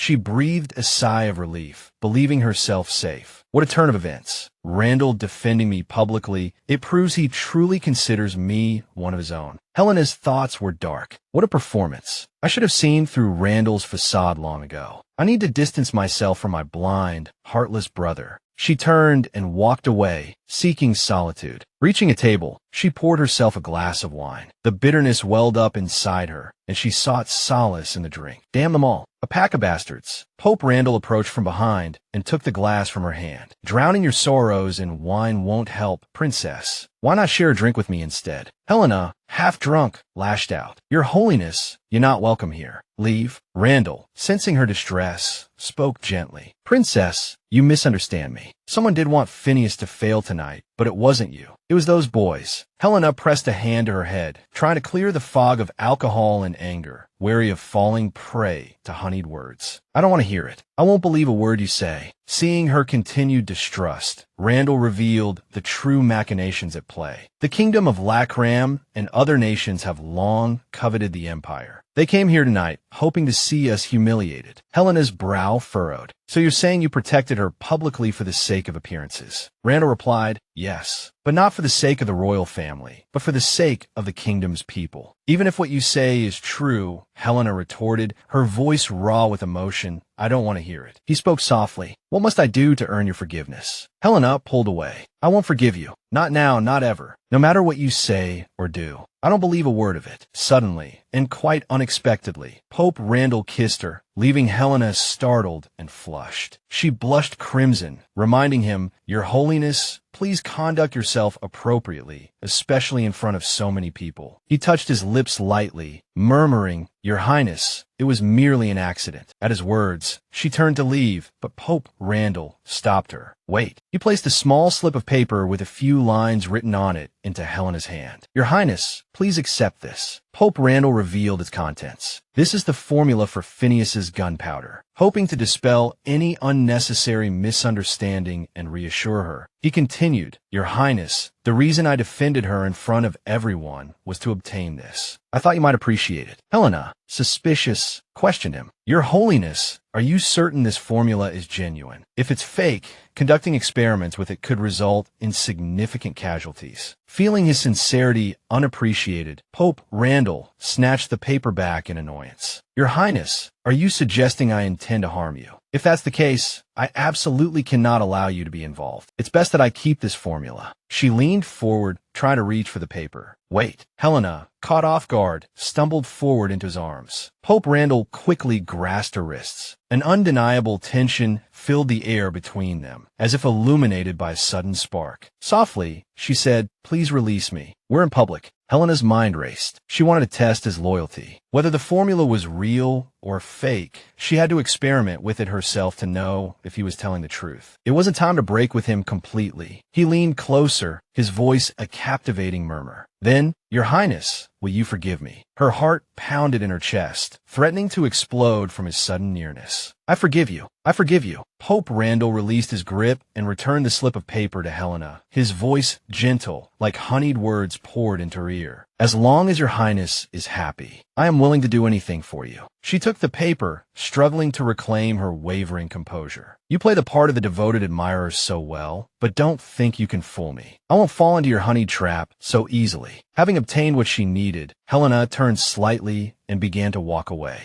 Your Holiness, I've just remembered I have something to attend to. Please excuse me. Her thoughts were already on confirming the formula's authenticity. Now that I have the formula, I must test it immediately to verify its validity. He announced to Helena, Your Highness, Honest brother will be visiting me at the temple tomorrow. Pope Randall sought her opinion. He's likely seeking the temple's support to claim the throne. Do you think I should support him? Helena answered frankly, certainly not. He wouldn't be a wise ruler. He lacks the qualities of a king. He offered a different perspective, putting her slightly on the spot. Then, in your Highness's opinion, who is worthy of inheriting the Grand Duchy's throne? Pope Randall fell silent, a flicker of suspicion in his mind. Could it be the one from the east? Meanwhile, outside the palace, Phineas met secretly with Cape Onus. Why did you ask me to meet you in this secluded place? He expressed his admiration and apologized for his earlier mistake at the banquet. Your gunpowder left a deep impression on me. I believe you were framed. I'm sorry I misjudged you earlier. Overjoyed, Phineas's heart soared. You truly believe me. You're willing to take my side. Jealousy towards Helena had always simmered within her. Finally, a chance to steal Helena's destined partner. Losing this loyal dog will be a devastating blow to her. Sooner or later, I'll have her kneeling at my feet. Cape Onus made her a promise. From now on, whatever you desire, I will help you achieve it. Phineas smiled faintly. Good, she replied. As an ally, I will help you achieve all that you desire. He was in the same camp as her, wanting only to use this opportunity to overthrow others and steal what didn't belong to him, even though he didn't deserve it. Killing my past self is the only way to be reborn. I must become strong enough. I must make all those who have trampled on me suffer in hell. I must take her back from the Pope. Meanwhile, Helena paced restlessly. A priest approached her with news of Pope Randall. Your Highness, he announced, His Holiness is bathing and changing. Please wait for him in his bedroom. Bedroom. He relayed the instructions. Your Highness, it's this way, please. These are His Holiness's orders. Helena replied with a strained smile. Very well. Thank you for your trouble, Father. She mulled over her carefully laid plans. Randall agreed to let me meet Honest brother later. I must stop this. I can't let Randall become a supporter of any prince other than Honest. Helena was taken aback by the opulence of the room. It's so extravagant. I'm afraid even my father's bedroom can't compare. The temple is so wealthy. Randall must have embezzled a lot of money from the believers. But suddenly, something caught her eye. Wait, is that? The photograph looked very much like a wedding portrait. In the picture, Helena wore a white dress adorned with delicate beading, a crown upon her head, and beautiful hairpins. Pope Randall held her hand, gazing at her with love in his eyes. Helena recognized the familiar object placed on the table. This is the little rabbit plush toy I had to hold every night to fall asleep when I was 5. It disappeared without a trace later, and I was heartbroken for a while. She walked to the table and picked up another item. This is the first hairpin I had after my hair grew long as a child. Confusion clouded Helena's thoughts. I put it away because I grew up and didn't need it anymore. Why is it here? All the items she had used appeared in the same place, deepening the suspicion in Helena's heart. Even this old coin, I clearly threw it away. Why are they all in Randall's room? She pondered the question, a disturbing theory forming. Could it be that he's been stalking me since I was a child? Is he a pervert? From behind, Pope Randall's sudden appearance and voice startled Helena. Your Highness, what are you looking at? She spun around, demanding, why didn't you make a sound when you walked? But then, Helena shyly covered her face as he was displaying his well-muscled, sculpted physique. You, Pope Randall asked solicitously, is your Highness dissatisfied with me? He stepped closer, whispering in her ear, or is your Highness dissatisfied with my physique? Helena, blushing furiously, asked, why aren't you dressed? Pope Randall replied, I've had priests attending to me since I was young. I've never dressed myself, so I don't know how. She felt he was making excuses. You're this old, and you don't know how to dress yourself. If there were no priests, would you plan to walk around naked? Pope Randall teased her, making Helena jump. After we get married, changing clothes is also one of the mistress's duties. Would you like to familiarize yourself with the process first? She raised her hand, her face burning. I don't want to. Who wants to familiarize themselves with that? He wanted to tease her, to make Helena laugh more. But you were looking so intently. She looked down, her eyes traveling up and down his form, a thought flashing through her mind. Admittedly, his physique is indeed quite good. Helena watched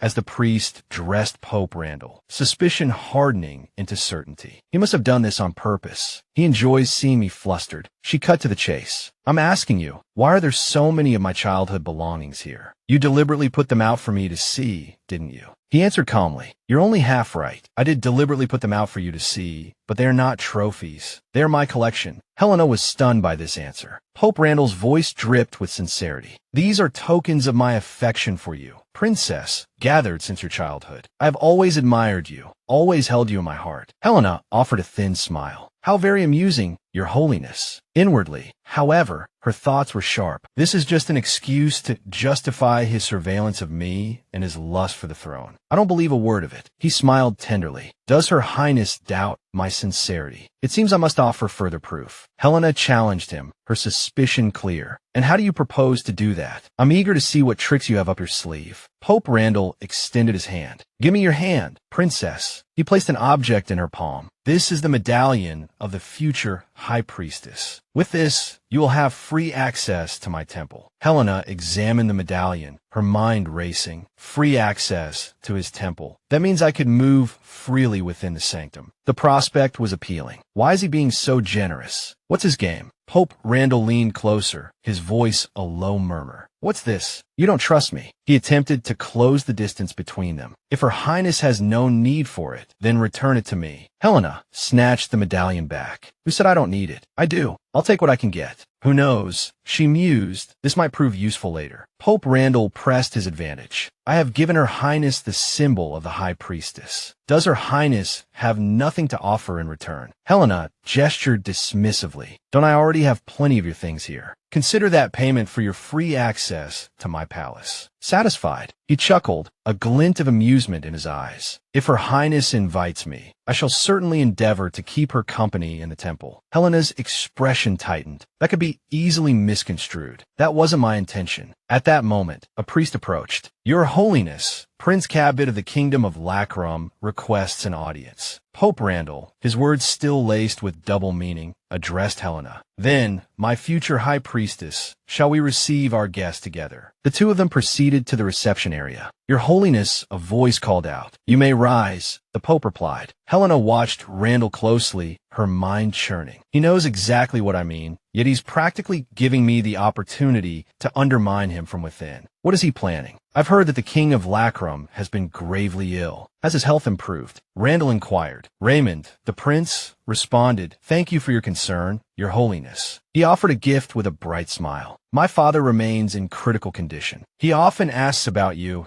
and instructs me to follow the light God and your holiness, even unto death. Raymond glanced at Helena, a flicker of suspicion in his eyes. Princess Helena is a supporter of Honest. Why would his holiness grant me an audience in her presence? Whose side is he truly on? He presented his prepared gift. Your holiness, a small token of my esteem, please accept it. Helena's eyes widened as she recognized the gift, a jade crown. Pope Randall, seemingly pleased, accepted it with a gracious nod. Very beautiful. It pleases me greatly. Helena seethed inwardly. He dares to give Randall a jade crown, a symbol of royalty, and that scoundrel Randall actually accepts it. This is a blatant provocation against the royal family, a clear sign of disrespect towards me. Raymond, noticing Helena's expression, asked with feigned concern, Does her highness disapprove of the crown? Pope Randall picked up the crown and placed it on Helena's head. It suits the princess perfectly. In that case, I shall gift it to her highness. Helena stared at him, stunned. What? Gift it to me. Raymond stood frozen, a wave of anger washing over him. I painstakingly crafted this crown for his holiness, and he simply gives it away to the princess. Is this a sign that the temple also supports Honest? Randall turned to Raymond. In 3 days, the temple will hold a national resistance event. If you are free, you and your brother should attend. Time flew, and the day of the grand celebration arrived. Pope Randall stood upon a dais, reciting the prayer. Whether in poverty or wealth, in sickness or in health, it is your unconditional love bestowed upon the world. Where your light shines, divine love will endure eternally. Below, the assembled crowd echoed, God of light. God of light. Nearby, Raymond chastised Cape Onus. I'm warning you, behave yourself out here. Even if the Pope invites you, it's only because of me. Stop coveting things that don't belong to you, or you'll face my wrath. He scowled. Do you understand? You lowly, despicable wretch. Cape Onus responded submissively, Yes, sir. Helena, observing the scene from afar, grew suspicious. Anais is actually smiling at Raymond. What's going on? They reconciled overnight. Last time I suggested an alliance, he didn't respond. Could he truly be indifferent to the throne? She mused, impossible. In the past life, he was fiercely ambitious. He'd never settle for less. There must be something else at play. Cape Onus displayed utter deference to Raymond. From now on, I am at your service. Raymond sneered, bastard son of a low-born slave. Just as I thought. It's not too late to learn who your master is. Helena sighed. It seems I overestimated him. Phineas, ever scheming, saw an opportunity. The cannon fodder male lead is being suppressed by his brother. This is my chance to win his loyalty. She approached, offering a cheerful greeting. Your Highness, Anais, you did well just now. Cape Onus reacted with suspicion. What are you doing here? I told you to stay away from me when Helena is around. Don't you understand? Phineas feigned concern. I'm just worried Raymond will humiliate you. The power gap between you is too vast. Open conflict will only harm you. After all, the princess who used to protect you doesn't care about you anymore. She lowered her voice. I saw it all. She just stood there, watching Raymond bully you, without even a flicker of concern. Phineas offered a plan. Since Raymond disregards brotherly affection, why not teach him a lesson? Cape Onus asked skeptically, what do you have in mind? Helena's suspicions about Anais deepened. Strange. Anais is actually consorting with that transmigrator. She's full of tricks. There's no guarantee. Pope Randall approached. Princess Helena, have you seen enough? He took her hand and led her away. If you're done, come with me. Helena was startled. Wait. She protested angrily. Don't you think you should tell me where we're going? Pope Randall replied, Princess Helena, we've arrived. He brought Helena to a garden overflowing with a vibrant tapestry of flowers. Do you like it? This is a gift I prepared especially for you. Pope Randall gently placed a garland of flowers upon her head, offering his congratulations. Happy birthday, Princess Helena. Helena was touched by the unexpected gesture. You knew it was my birthday. She thought my birthday falls on the same day as the temple's grand celebration. Compared to the festivities, my birthday is insignificant. So, gradually everyone forgot. I've always hated this festival because it overshadows my birthday. But I never imagined Randall would remember. He explained, these flowers bloom only during the celebration each year. They represent the purest blessings of the sun god. Helena blushed shyly. So you've been preparing this gift for me since last year. How did you know I would attend the celebration this year? Pope Randall, like a lovesick prince, focused his affections solely on her. Not just this year, but every year. My proud little Princess Helena, I've been waiting for you. She thought, he's been waiting for me. Randall beamed as an attendant carefully approached, bearing a beautiful bouquet. Today is truly a blessed day, for I have finally waited for you. He took the bouquet and offered it to Helena. She gazed at the flowers, a whirlwind of thoughts swirling within her. This is the first birthday bouquet I've ever received. Though he is my enemy and rival, he has given me a memorable birthday. She looked at him, a soft smile gracing her lips. Your Holiness, thank you for the gift. I cherish it. He gently cupped her delicate face, his voice a tender murmur. Princess Helena, I have missed your past birthdays, but from now on, I will be by your side for every single one. Helena's heart fluttered at his sweet words, but she quickly cautioned herself. Stop, don't fall for it. I cannot be swayed by his deceitful words. In an instant, her demeanor shifted. Turning away, she feigned annoyance. Your Holiness, you are truly infuriatingly charming. Randall, puzzled by her sudden change in attitude, questioned, is that how you truly feel? He reached for her hand, pulling her closer. Helena recoiled slightly, surprised by his boldness. Princess Helena, how can I prove to you that I only wish for your happiness? She persisted. Your Holiness, please let go. We might be seen. Ignoring her protest, he gently pressed a lingering kiss to the back of her hand. If you don't remember, I don't mind reminding you like this every time. Helena continued to wrestle with her internal struggle, determined not to trust Randall's words or actions. No, I absolutely cannot believe him. I must not fall into any man's honey trap. Images flashed through her mind. Randall and Phineas, basking in the adoration and cheers of the Empire's people. These visions seemed to be deeply etched into her memory, preventing her from readily accepting the sweet words and gestures Randall now offered. She pushed the bouquet back towards him, her voice a gentle rebuff. "Thank you, Your Holiness, for all your preparations, but I must take my leave." With that, she turned and walked away without a backward glance. Randall remained where he stood, his gaze following her every step. Helena's mind was in turmoil, but I will absolutely not be swayed by his false affections. I must remember my mission and my goal, to ascend to the throne. Lost in her thoughts, she noticed Payne approaching. He called out, "Sister, I've been trying to see you these past few days, but your servants keep turning me away. Are you deliberately avoiding me?" Arms crossed, she maintained her distance, her voice cool. "What is it you want?" He took a step closer. "Sister, are you going to abandon even your own brother just because you despise Phoebe?" She countered, "I've noticed that Handmaiden has been spending a lot of time with those noble boys lately. Did you put her up to it?" Payne's face darkened at his sister's pointed question. He thought to himself, has she seen it too? Phineas has been sneaking off to meet other men. She doesn't need me like she used to. Yet, still clinging to the idealized image he held of Phineas, he defended her without hesitation. "Yes, Phineas is only associating with those nobles for my sake. I keep telling you she has feelings for me, but you refuse to understand." Helena sighed, exasperated with her brother's naivete. "And just how well do you think you know her?" He turned his face away, unable to meet her gaze, but his voice remained stubbornly defiant. "I know everything about her. We are open and honest with each other, complete trust, no secrets." A cold laugh escaped her lips. "Is that so? Then I suppose you already know she offered the gunpowder formula to the Pope." His eyes widened in shock. "What did you say?" Helena leaned closer to Payne's ear, repeating her words. "I said, the person you trust most has offered the gunpowder formula to the Pope." Payne stammered, still in denial. "Impossible. You must be lying." She pressed on. "Whether I'm lying or not, you can ask her yourself." With that, Payne turned and ran towards Phineas, calling back to Helena as he went, "I'll go ask her right now." Watching him go, Helena smirked inwardly, thinking now, let's see how these two tear each other apart. The celebratory atmosphere continued to swirl around her, a vibrant tapestry of laughter and lively conversation. A voice called out from behind her, "Princess Helena, a moment if you please." Turning, she saw Prince Raymond approaching. "Prince Raymond," she replied, "is there something I can do for you?" He drew closer, a touch of shy concern in his demeanor. "I noticed a moment ago that you and Prince Payne seemed at odds. Are you all right?" he inquired. She offered a serene smile. "You're mistaken. We're perfectly amicable." Inwardly, however, her thoughts were far less composed.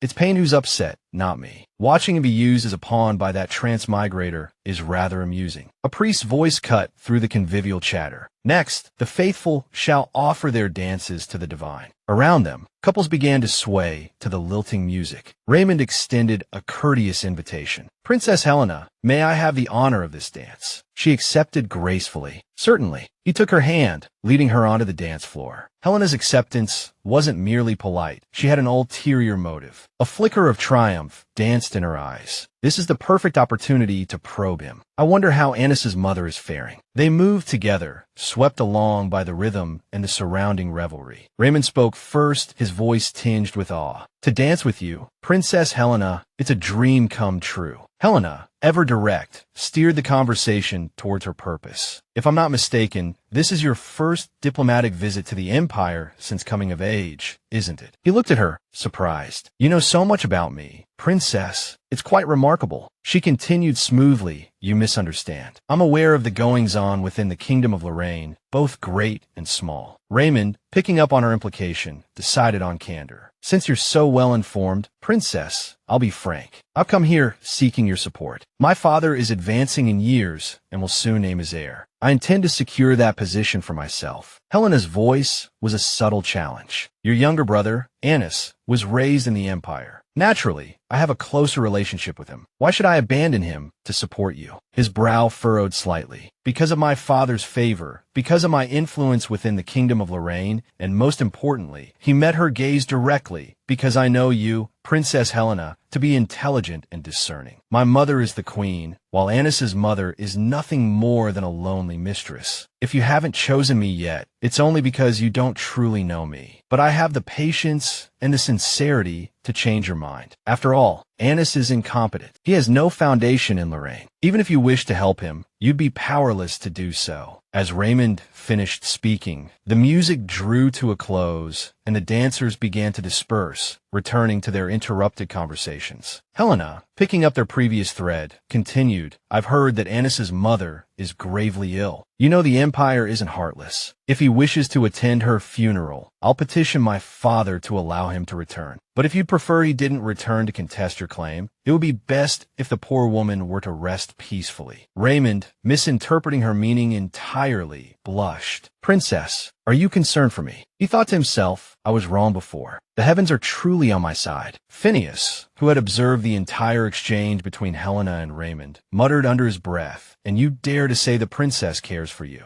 With arms crossed, she continued to goad. Her Highness has already chosen to support Raymond. It's obvious, the two of you, childhood sweethearts, growing up together. Anis vehemently denied it. Impossible. Helena is just placating him. I trust her. She would never support Payne, Raymond. The text says Payne, but the previous context is Raymond, so it should be Raymond. She previously suggested supporting me for the throne. She absolutely wouldn't change her stance so quickly. She must have another motive. He turned and left swiftly, leaving Phineas standing there. She shouted furiously, Anis, even now, you still don't understand the truth. Grinding her teeth, she seethed, foolish man. Sooner or later, I will make you and that damned Helena turn against each other. I will use your hands to drag her into hell. At Randall's resting place, a voice suddenly rang out, Your Imperial Highness, this is His Holiness's resting area. You may not enter without an invitation. Payne raged, Get out of my way. How dare you stop me? Seeing his uncooperativeness, Randall's two attendants were put in a difficult position, but still adhered to protocol, preventing Payne from entering. Your Imperial Highness, this is holy ground, not the Imperial Palace. Please observe proper decorum. Randall appeared as if from nowhere. What a distinguished guest, he remarked. Seeing him approach, the two guards broke out in a cold sweat, stammering their explanation. Your Holiness,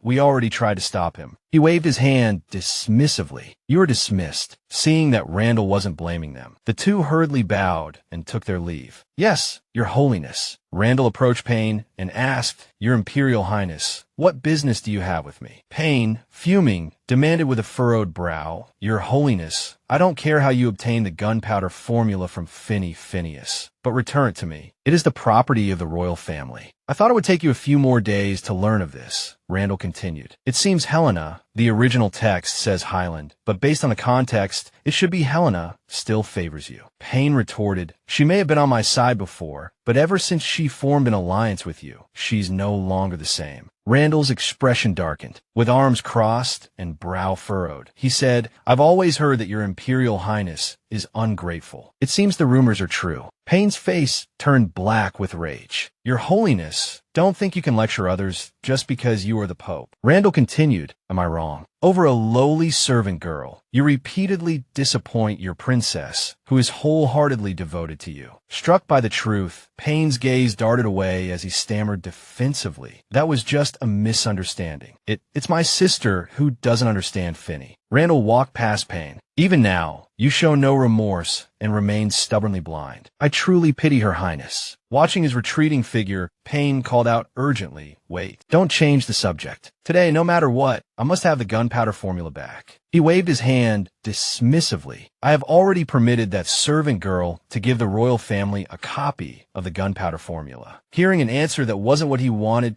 Payne gritted his teeth, thinking, what does he mean by that? Does everything Finney does require his permission? Meanwhile, in Helena's palace, she was enjoying dessert. My favorite, she murmured, cheeks flushed, picking up her fork to savor her beloved treat. Let's eat. She brought the cake to her lips, savoring the taste. So sweet she sighed contentedly. Suddenly, Helena's maid spoke, Your Highness. The maid reported, news just arrived from the Crown Prince's palace. That servant girl, referring to Phineas/Finney, had an argument with His Imperial Highness and has been sent to work at the royal stables as punishment. Helena asked in surprise, Is the news accurate? Confirmed to be at the royal stables. The maid replied with certainty, Absolutely no mistake. Helena brought the cake to her lips, savoring another bite, but her thoughts were elsewhere. That dirty, miserable place, that girl from another world must be furious. Trust, once broken, is difficult to mend. Even if she couldn't drive a permanent wedge between them, she could at least plant a seed of doubt. You may leave now, she instructed. The servant girl hesitated, lingering. Your Highness, she continued, there is one more matter. His Holiness, the Pope, is waiting outside and requests an audience. Helena's voice sharpened with irritation. How did you let him in? I told you, if he came these past few days, I was not to be disturbed. The servant girl squeezed her eyes shut, fearfully denying the accusation. I told him, Your Highness, but His Holiness refused to listen. Spearing another piece of cake with her fork, Helena continued, Then go back and tell him I am unwell and not receiving visitors today. Just then, Randall entered. What ails your Highness? He placed a hand over his heart, feigning concern. I have some knowledge of medicine. Perhaps I could examine you. Startled by his sudden appearance, Helena snapped, You, how did you get in here? Inwardly, she cursed. Damn it.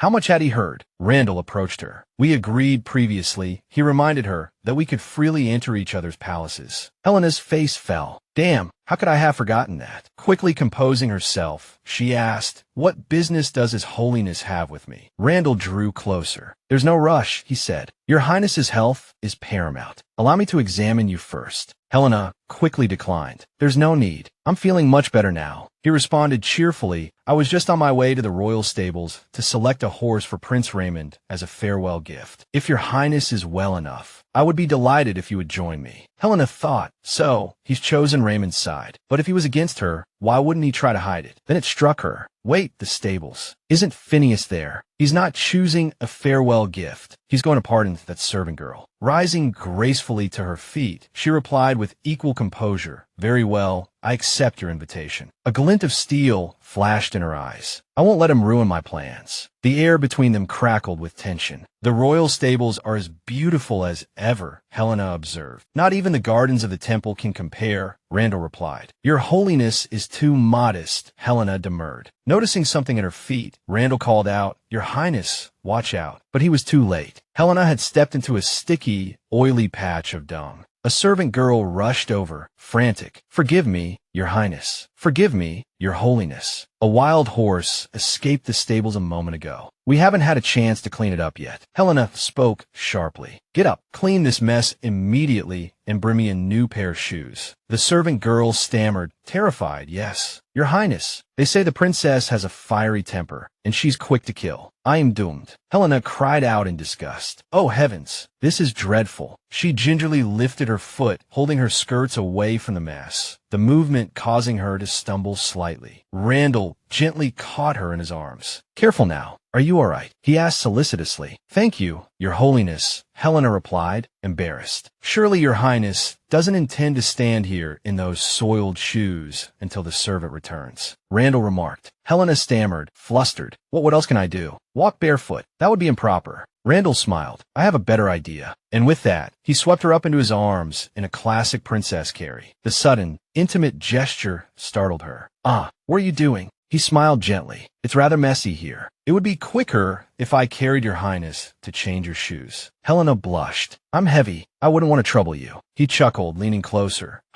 Don't move, or we'll both end up in the dung heap. Helena's cheeks burned crimson. She turned her head away, pretending to avoid him. She thought to herself, a transmigrated heroine punished to the stables. Doesn't that mean she'll be spending every day with horse dung? The image of Phineas crying earlier while being tasked with mucking out the stables flashed through her mind. I'm really looking forward to that. Phineas and Raymond approached, bowing respectfully. Your Holiness, Your Highness. Seeing Randall holding Helena, Phineas couldn't help but feel a pang of jealousy. That hussy is trying to seduce my man again. Today, I'll definitely show Lando who's truly the best. Helena's maid finally arrived with her shoes. Your Highness, your shoes. He gently set her down. Steady now. Randall turned to the maid. Give me the shoes. The maid stared, dumbfounded.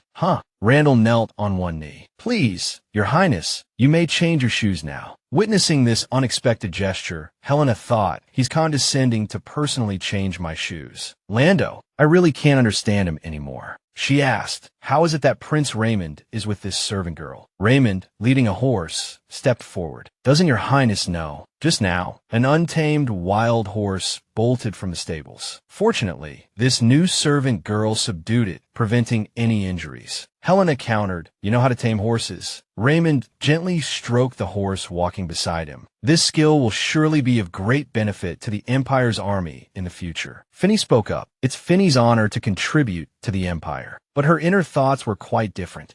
These foolish natives. Back in my time, I was an actress. I learned so many skills for filming, and horse taming is just one of them. Sooner or later, I'll make you all kneel at my feet. She asked, Your Highness, I've tamed this horse. Would you like to try it? She smiled faintly, her mind scheming. Although it hasn't been completely tamed. Phineas imagined the half-tamed horse suddenly losing control, causing Helena to lose her balance and fall from the saddle. I'd love to see how noble she'll look when she's trampled under its hooves. The horse, as if understanding Phineas's desire to use it to tarnish Helena's image, neighed angrily. Helena guessed the intention behind her suggestion, her brow furrowing in displeasure. This woman, her wounds haven't even healed, and she dares to provoke me in front of everyone. Does she really think I can't tell this horse isn't fully tamed? Finney pressed on, raising a hand to cover her mouth, a sly smile playing on her lips. As everyone knows, the late Queen was the supreme commander, conquering north and south, undefeated in every battle. I believe Your Highness, as the Queen's daughter, must be proficient in horsemanship. Your Highness wouldn't be afraid of losing face, would you? Is that so? Helena's brow furrowed in anger. You dare mention my mother again. It seems the last lesson wasn't enough. Ignoring Helena's warning, Phineas turned to Randall and Raymond. Your Holiness, Prince Raymond, don't you want to see Her Highness's valiant and heroic appearance? Randall turned to Helena, his gaze filled with affection. It has indeed been a while since I've seen Your Highness ride. Raymond patted the horse, breaking the tense atmosphere. In that case, I too would like to witness Your Highness's prowess. Princess Helena seethed. These three are conspiring against me today, she thought, her fury barely contained. Do they truly believe I'm a meek little kitten, incapable of unleashing my claws? Outwardly, however, she maintained her usual composure. Very well, she conceded, since everyone holds my abilities in such high esteem, I shall comply. However, riding alone is dreadfully dull. I've observed that this servant girl possesses considerable equestrian skill. Perhaps we should engage in a small competition. Phineas, momentarily stunned by Helena's proposal, stammered, but then a surge of elation coursed through her. It would be my honor, Your Highness, she replied, her mind racing. I, a transmigrator privy to the entire storyline, know that horsemanship is Princess Helena's weakness. Today, she's destined for humiliation before the male lead. Randall, observing the unfolding drama, thought intriguing. Palace insiders claim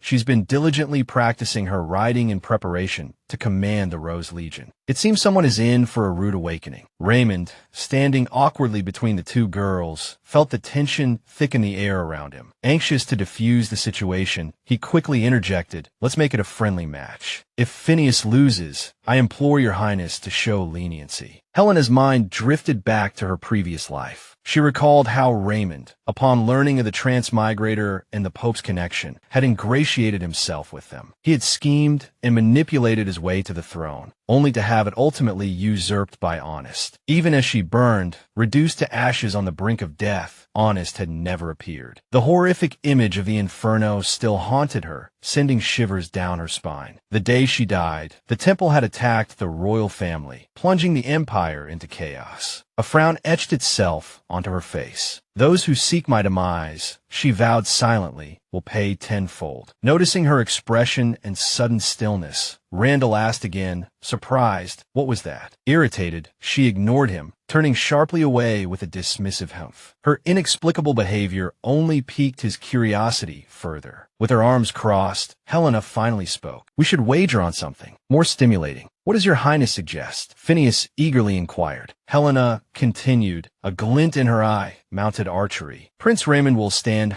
100 meters away with an apple atop his head. Whoever pierces the apple wins. Raymond paled visibly, a tremor running through him. Absolutely not. He protested, his voice laced with fear. What if the arrow goes astray? my head will be split open. He stammered, beads of sweat forming on his brow. Surely someone of my stature shouldn't be used as target practice for you two. Let's choose a different game. Helena glanced at him dismissively. If one target isn't sufficient, she purred, perhaps His Holiness would be so kind as to join in. Inwardly, she thought, all three of you are my enemies here. It matters little who falls. Raymond stammered again, his voice barely a whisper. His Holiness. As a target too, unlike the terrified Raymond, Randall responded swiftly and with surprising cheerfulness. Certainly, I accept your Highness's invitation. He stepped closer to her, leaning in slightly. I confess, I'm rather anemic and have a low tolerance for pain. I beseech your Highness to show mercy. A cold smile played on Helena's lips. Time to settle old scores and new, she thought. Wait, Phineas cried out, stepping forward and blocking Helena's path. She glared at the princess, her voice filled with indignation. Your Highness, how can you suggest using His Holiness, the Pope, as a shield? Helena responded calmly. So, you believe Prince Raymond is an acceptable shield, that his life is expendable. Lorraine's crown prince, witnessing the exchange, shifted uncomfortably, his expression grim. Phineas, a flicker of guilt in her eyes, waved her hands in denial. She glanced nervously at Raymond, a touch of fear creeping into her voice. That's not what I meant. It's dangerous for anyone to be a target. She rushed to Randall's side, her voice pleading. Indeed, Your Highness, being a target is far too perilous. Perhaps we could consider an alternative. Don't you agree, Your Holiness? She thought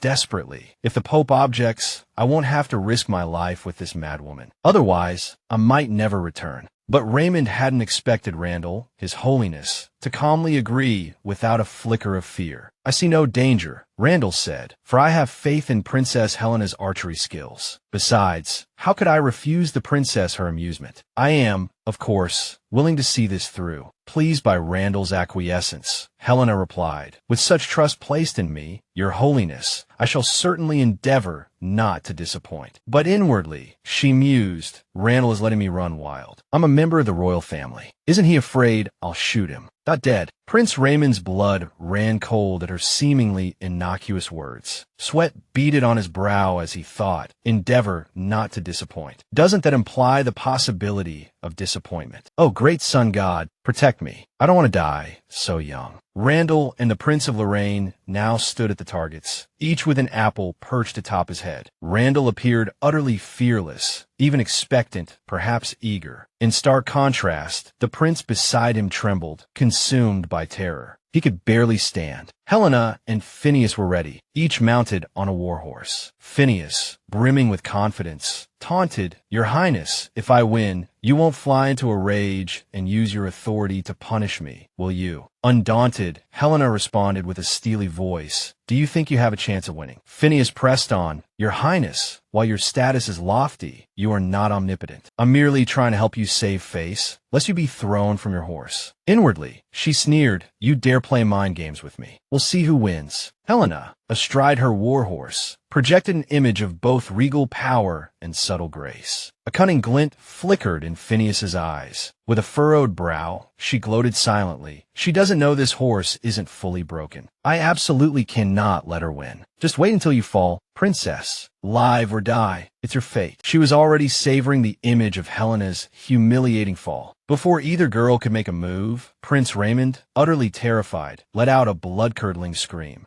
Randall frowned at his outburst. Stand still. Don't disrupt the princess's competition. Despite the reprimand, Raymond continued to tremble, thinking, there's a reason the princess and His Holiness get along. They're both mad. He stammered, Your Holiness, that aren't you not afraid. In contrast to Raymond's fear, Randall calmly replied, It is my honor to serve as a target and witness the princess's mounted archery skills. Why should I be afraid? Raymond cursed inwardly, not just mad but perverse. Phineas, focusing her attention, drew back her bow, the arrow aimed at Prince Raymond. Seeing the arrow hurtling towards him, Raymond panicked. Why are all the arrows aimed at me? He realized with a jolt that they wouldn't dare touch His Holiness. No wonder Randall was so calm. With a whoosh, an arrow grazed his right ear, sending a jolt of pain through him. He cried out. Phineas, dismayed by her miss, exclaimed, Prince Raymond. My turn, Helena announced, assuming her stance. With focused precision, she drew back her bowstring. Thwack! The arrow pierced the apple atop Raymond's head. The apple tumbled to the ground, but simultaneously, overcome by terror, Prince Raymond fainted. Helena declared triumphantly, "I hit it." Another arrow flew, but this time it was aimed not at Raymond's apple, but at the one perched on Randall's head. Just as the arrow reached it, Randall suddenly swayed to the side, causing the arrow to miss. Phineas, aghast, cried out, "How could this be?" Helena's voice dripped with sarcasm. "It seems your archery skills are rather lacking." Phineas flushed, rushing to defend herself. "No, it was His Holiness who moved." Helena tilted her head, her tone sharp. "Oh, so you're blaming your miss on His Holiness." Phineas trembled under Helena's gaze, stammering, I didn't." Helena sighed inwardly. "It seems Randall has no intention of putting his life in danger. Even if he dodged, who would dare blame him?" Randall, meanwhile, offered a jovial explanation. "I've been standing a bit too long. My leg went numb. Please don't blame me for that last arrow, Princess." Phineas, relieved, responded, "Your Holiness, I'm glad you're all right. If you're tired, we can end this competition here." Phineas thought to herself, "I need to stop this show-off. If she steals the spotlight, I'll lose face and be humiliated." Aloud, he placed the apple back on his head. "Why? Princess Helena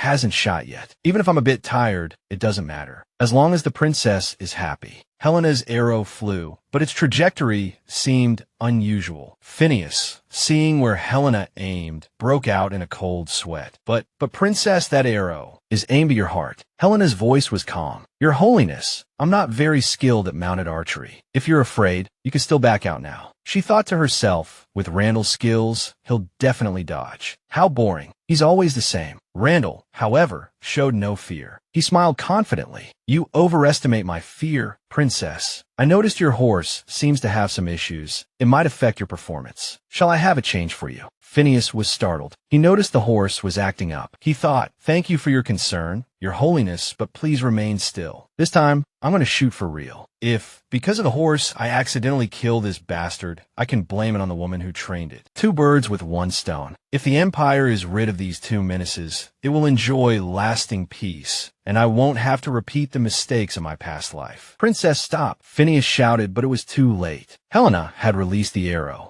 Urging her horse forward, Phineas galloped towards Randall, shouting, "Your Holiness, danger. Dodge." But despite her cries, Randall remained motionless, seemingly oblivious to the arrow hurtling towards him. With a soft thud, the arrow struck. To Phineas's astonishment, Helena's arrow had pierced the apple atop Randall's head. Stunned, she could scarcely believe her eyes. The apple. She thought, that woman is incredibly lucky. She aimed for his heart, but fate made her hit the apple instead. "Checkmate," Helena declared, her voice triumphant. Randall, equally pleased, echoed her sentiment. "Indeed, my princess, you have won it all." Phineas gritted her teeth, seething with resentment. How irritating. I didn't attack him, not out of softness, and certainly not because I'm captivated by him. In my past life, Randall constantly used that woman from another world, stirring up trouble and disrupting the royal court. Did my death in my past life have anything to do with him? I must find out. If he was involved, I won't hesitate to kill him. But for now, I need to marry him to consolidate my power and use him to reclaim the throne. Randall, you have a few more days to live. Randall approached Phineas, clapping his hands. "Princess, your archery just now was truly breathtaking." In stark contrast to his cheerful demeanor, Phineas scowled. "Pity it didn't pierce you. Not breathtaking enough." Suddenly, Helena's horse reared, losing control. Phineas's eyes widened in alarm. "Oh no!" Seeing Helena's horse acting up as planned, a flicker of malicious glee crossed Phineas's face. "Finally, that horse has gone mad. Throw her off and kill her." Helena, terrified, clung to the reins, desperately trying to calm the frantic animal. Randall, watching with concern, called out, "Let go of the reins." "I'll catch you." Helena cried out furiously. "Damn horse. I command you to stop this instant." The horse refused to obey, its panic escalating into a full-blown frenzy. Randall stood by helplessly, shouting her name. "Helena!" Phineas rushed forward, seizing Randall's hand and pulling him back. "Your Holiness, it's dangerous," she exclaimed, her voice laced with anxiety. Inwardly, she seethed, "I'll be damned if I let you save that woman." Prince Raymond, having finally regained consciousness, rubbed his head in bewilderment. "What happened?" he mumbled. His eyes widened in terror as he took in the scene before him, clutching his head.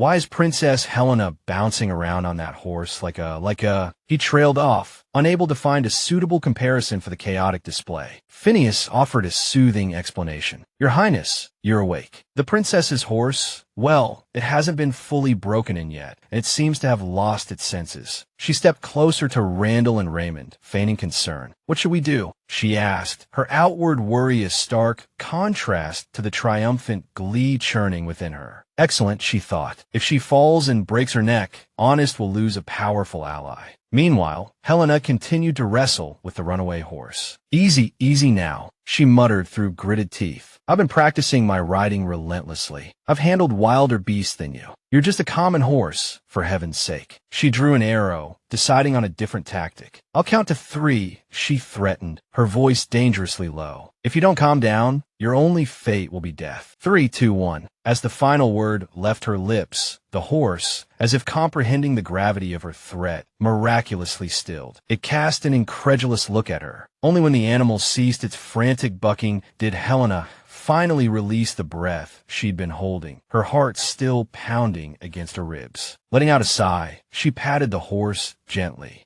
She thought, it seems you understand who's in charge. People and animals alike, they all prey on the weak. The horse's eyes remained fixed on her, its body still trembling with residual fear. Dismounting, Helena addressed the animal. We seem to have a connection. Report to the Rose Legion. Randall strode towards her, his face a mask of anger. Princess, that was incredibly dangerous. You should have jumped. I told you I would catch you. In stark contrast to Randall's genuine concern, Phineas and Raymond exchanged uneasy glances, inwardly cursing Helena's survival. Damn, Phineas muttered under her breath. Helena offered a curt acknowledgement of Randall's concern. Thank you, Your Holiness. But it was nothing. I had it under control. His gentle and solicitous response only amplified her aloofness. Let me see if you're hurt, he said, his voice filled with worry. He reached out, his hands gripping her shoulders as if fearing she might bolt again. Helena gently shrugged him off. That's not necessary, Your Holiness. Turning to leave, she added, I have more important matters to attend to. Helena approached Phineas, whose face paled at her advance. Why, Your Highness, she stammered. You said before that regardless of the outcome, you wouldn't use your power to coerce anyone. Helena glanced at the horse, her voice cold. I said that about my actions, but this horse, it was supposedly broken in by you.